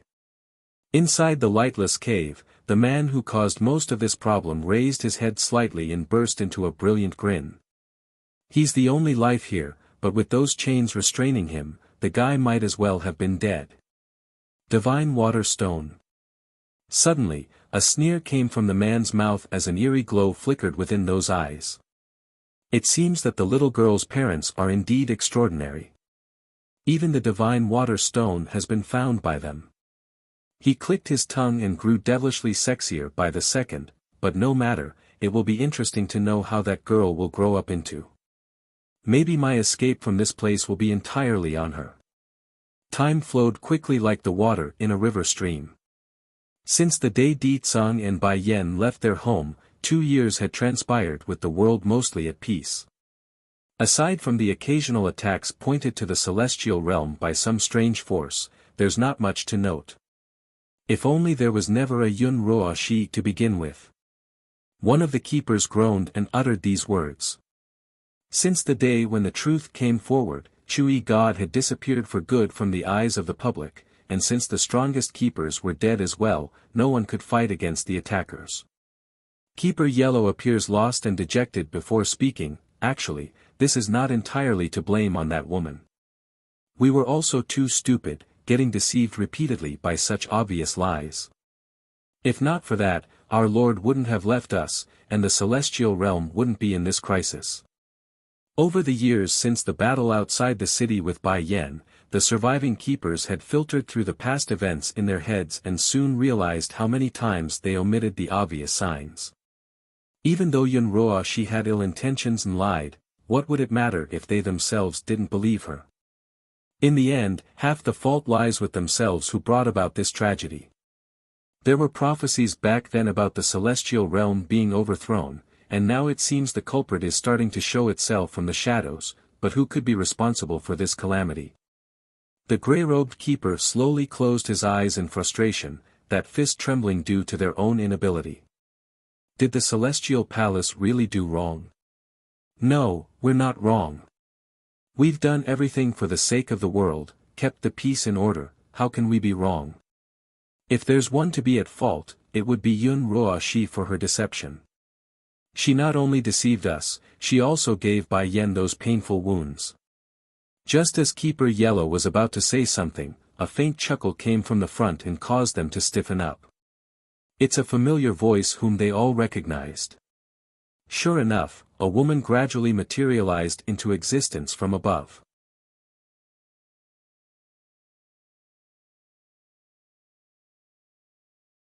The man inside the cave, free, the woman's figure gradually descends from the air and lands before the old seniors huddling before the bonfire. She's flawless in the face without a single scar ever being there. Yun Ruoxi. The name made everyone present grit their teeth in burning hatred. It's been a long time, keepers. Yun Ruoxi snickers a smirk as she slowly came before the seniors, but it seems there are a lot less of you compared to the last time we met. What happened to Keeper Ling and Keeper Zun? Where did those two go? Let me guess, they died by Bai Yan's hand. Keeper Yellow almost couldn't breathe due to the nonchalant attitude of the old witch. In his mind, this was the greatest insult the woman could do after all the crimes she's committed thus far. If it weren't for Yun Ruoxi, then how could Keeper Ling and Keeper Zun die? If it weren't for Yun Ruoxi, then how could the celestial realm fall into this decrepit state? All this is due to this woman, and now she dares to hold everyone in contempt. What? After she killed your fellow brothers and sisters, you still won't get revenge on her? Yun Ruoxi's cheekiness was irritated to say the least because it's full of contempt in her attitude. Or do you not have the courage and become cowards? Keeper Yellow huffs a grunt and retorts, and whose fault is it that we've come to this stage? It's all because we believed in your lies. We won't make that mistake again, so you can keep your swindling words to yourself. No one here will believe anything you say. A cold glow flashed within the old witch's eye. These people don't even hate Bai Yan. If it weren't for Bai Yan, the celestial palace wouldn't suffer such catastrophic damage, nor would they be unable to return to their home. So why? Why don't they hate her? Do not pin the blame on me, Keeper Yellow. I said so before, Bai Yan's existence will bring disaster to the celestial realm. Look at how things are now, how am I wrong about her and the demon realm?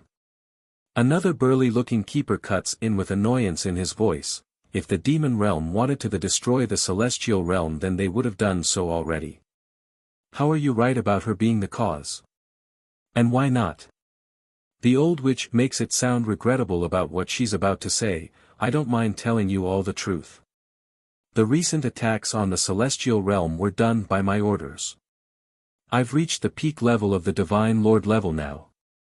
Even if Bai Yan and Di Tsang comes here, they are no match for me anymore. Peak level of the Divine Lord.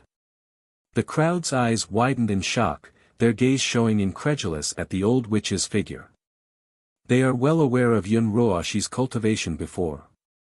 Forget about the terrible speed grew at, the old witch was clearly abolished that day by Bai Yan's hand. Even if she did have talent, which she didn't, how could she revive her cultivation? On top of that, how could someone make such breakthroughs in a measly few years? So, Yun Run Shi's grin deepens. The reason the celestial realm will have such an end is all because of Bai Yan. If not for her, you keepers wouldn't be faced with such a misfortune, and without her, I wouldn't come to the point of wanting to destroy this realm. This is all because of her, she's the cause of all this, ha ha ha. She laughed wildly as if her logic was the perfect way of interpreting the crime she committed.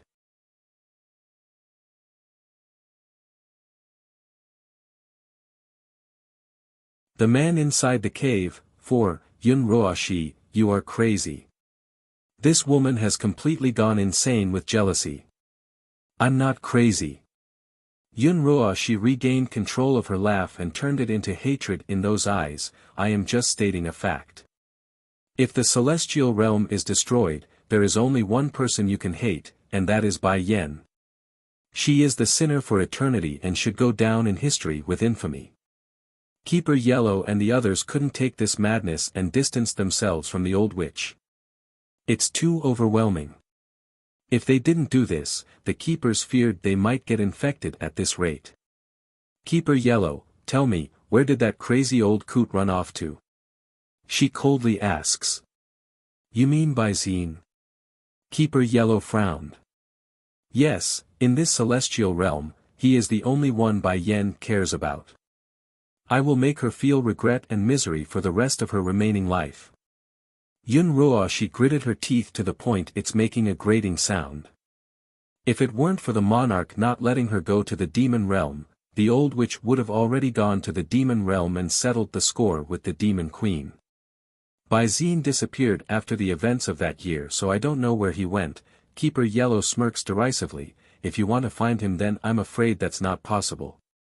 He is unlikely to be in the celestial realm anymore, and the world is so big, who knows where he went. Yun Roashi's eyes flashed a cold glow as she pinned the keeper with her gaze. You really don't know where that crazy old man went? Bai Yan's adopted grandfather always looked down at her before he went crazy, and no matter how hard the old witch tried to become the man's apprentice, he would refuse. As the strongest keeper back in the day, such a rejection was equivalent to a death sentence for Yun Roashi since it proved her talent to be inferior. Ho ho, the burly keeper sneered, that old coot hates the celestial palace to the core. Do you think he would tell us about his whereabouts? Yun Roashi, you can stop trying to swindle us. None of us holds any grudge towards Bai Yan, only regret for what we've done. If you are her enemy, you will definitely face a fate more miserable than death. Ha ha ha. After Yun Roashi heard this, she couldn't help but laugh wildly.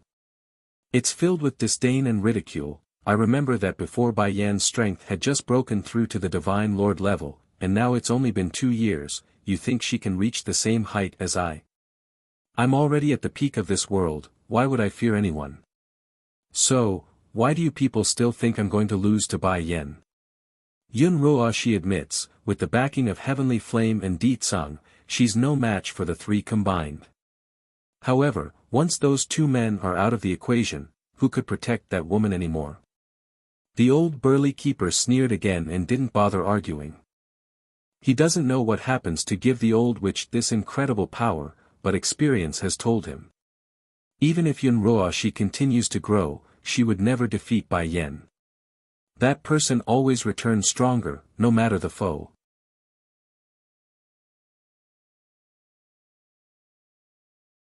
"2 years, 1, I didn't come here today to kill you Yellow, I want you to watch the collapse of the celestial realm and die in despair." The corner of Yun Roashi's lips ticked upwards into a provoking curvature that left others grinding their teeth. Her very existence was annoying, but none could do anything to her at this point. Don't hate me, if you want to hate then hate Bai Yan. From now on, I will have the celestial realm cease to exist. Every time Yun Roashi said one more word, Keeper Yellow and the others' hearts would shudder some more. Nevertheless, they understood the woman now stood at a height they could never reach or drag back down. You will not have a good ending Yun Roashi. You are Bai Yan's enemy, and your fate will not be any better than ours. The burly keeper laughed wildly, losing all composure he managed to maintain thus far. No matter how high you climb in the future, your fall will be equally as bad. By then, you will join us in the depths of hell for the crimes you've committed. The most intolerable thing for Yun Ruoxi in this life was someone comparing herself to Bai Yen.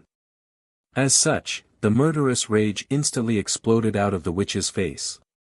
Humph, originally I still wanted to let you witness the celestial realm's destruction, but now it seems that's no longer needed. Boom! As soon as she waved her hand, a force surged out and instantly slashed at the chest of the old burly man. Blood oozed from his chest and stained the robe as a result, leaving only a resentful corpse in her wake. Whoever says one more word, then this is the result. The old witch smugly smirks at the remaining keepers who were growing more outraged by the second. Power corrupts a person. In the past she had to rely on these old fools to survive in this world, but not anymore. She now wields authority far beyond a keeper, and the lady would never let that go. Miss Ruoxi, it's getting late already, we should head back. An old man had already come behind the old witch and calmly reminded her. Yun Ruoxi frowned slightly but did not pay attention to the newcomer. Sweeping her gaze over the keepers, she speaks in a smug voice, "Of course, out of consideration for the years of friendship we had, I'm willing to offer a path to salvation. As long as you kneel and beg me, I will overlook today's transgression and let you serve by my side. Dream on." Keeper Yellow's eyes erupted with rage and hate. Yun Ruoxi cackled maliciously, "Then don't blame me for being ruthless, I have already given you all the chance. Elder Wu, let's go, these fools can rot in this place along with the rest of the celestial realm." Once alone again. "Keeper Yellow, what should we do now?" the other keepers timidly asks with nervousness.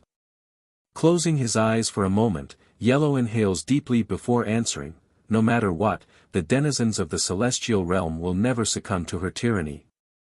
You're tuning into the Han Li's Wuxia Adventures YouTube channel.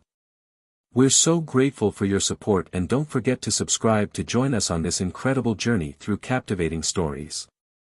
Your generosity through donations truly makes a world of difference, as it's the primary source of revenue that allows me to expand and enhance this channel for you. Thank you from the bottom of my heart for being a part of this adventure.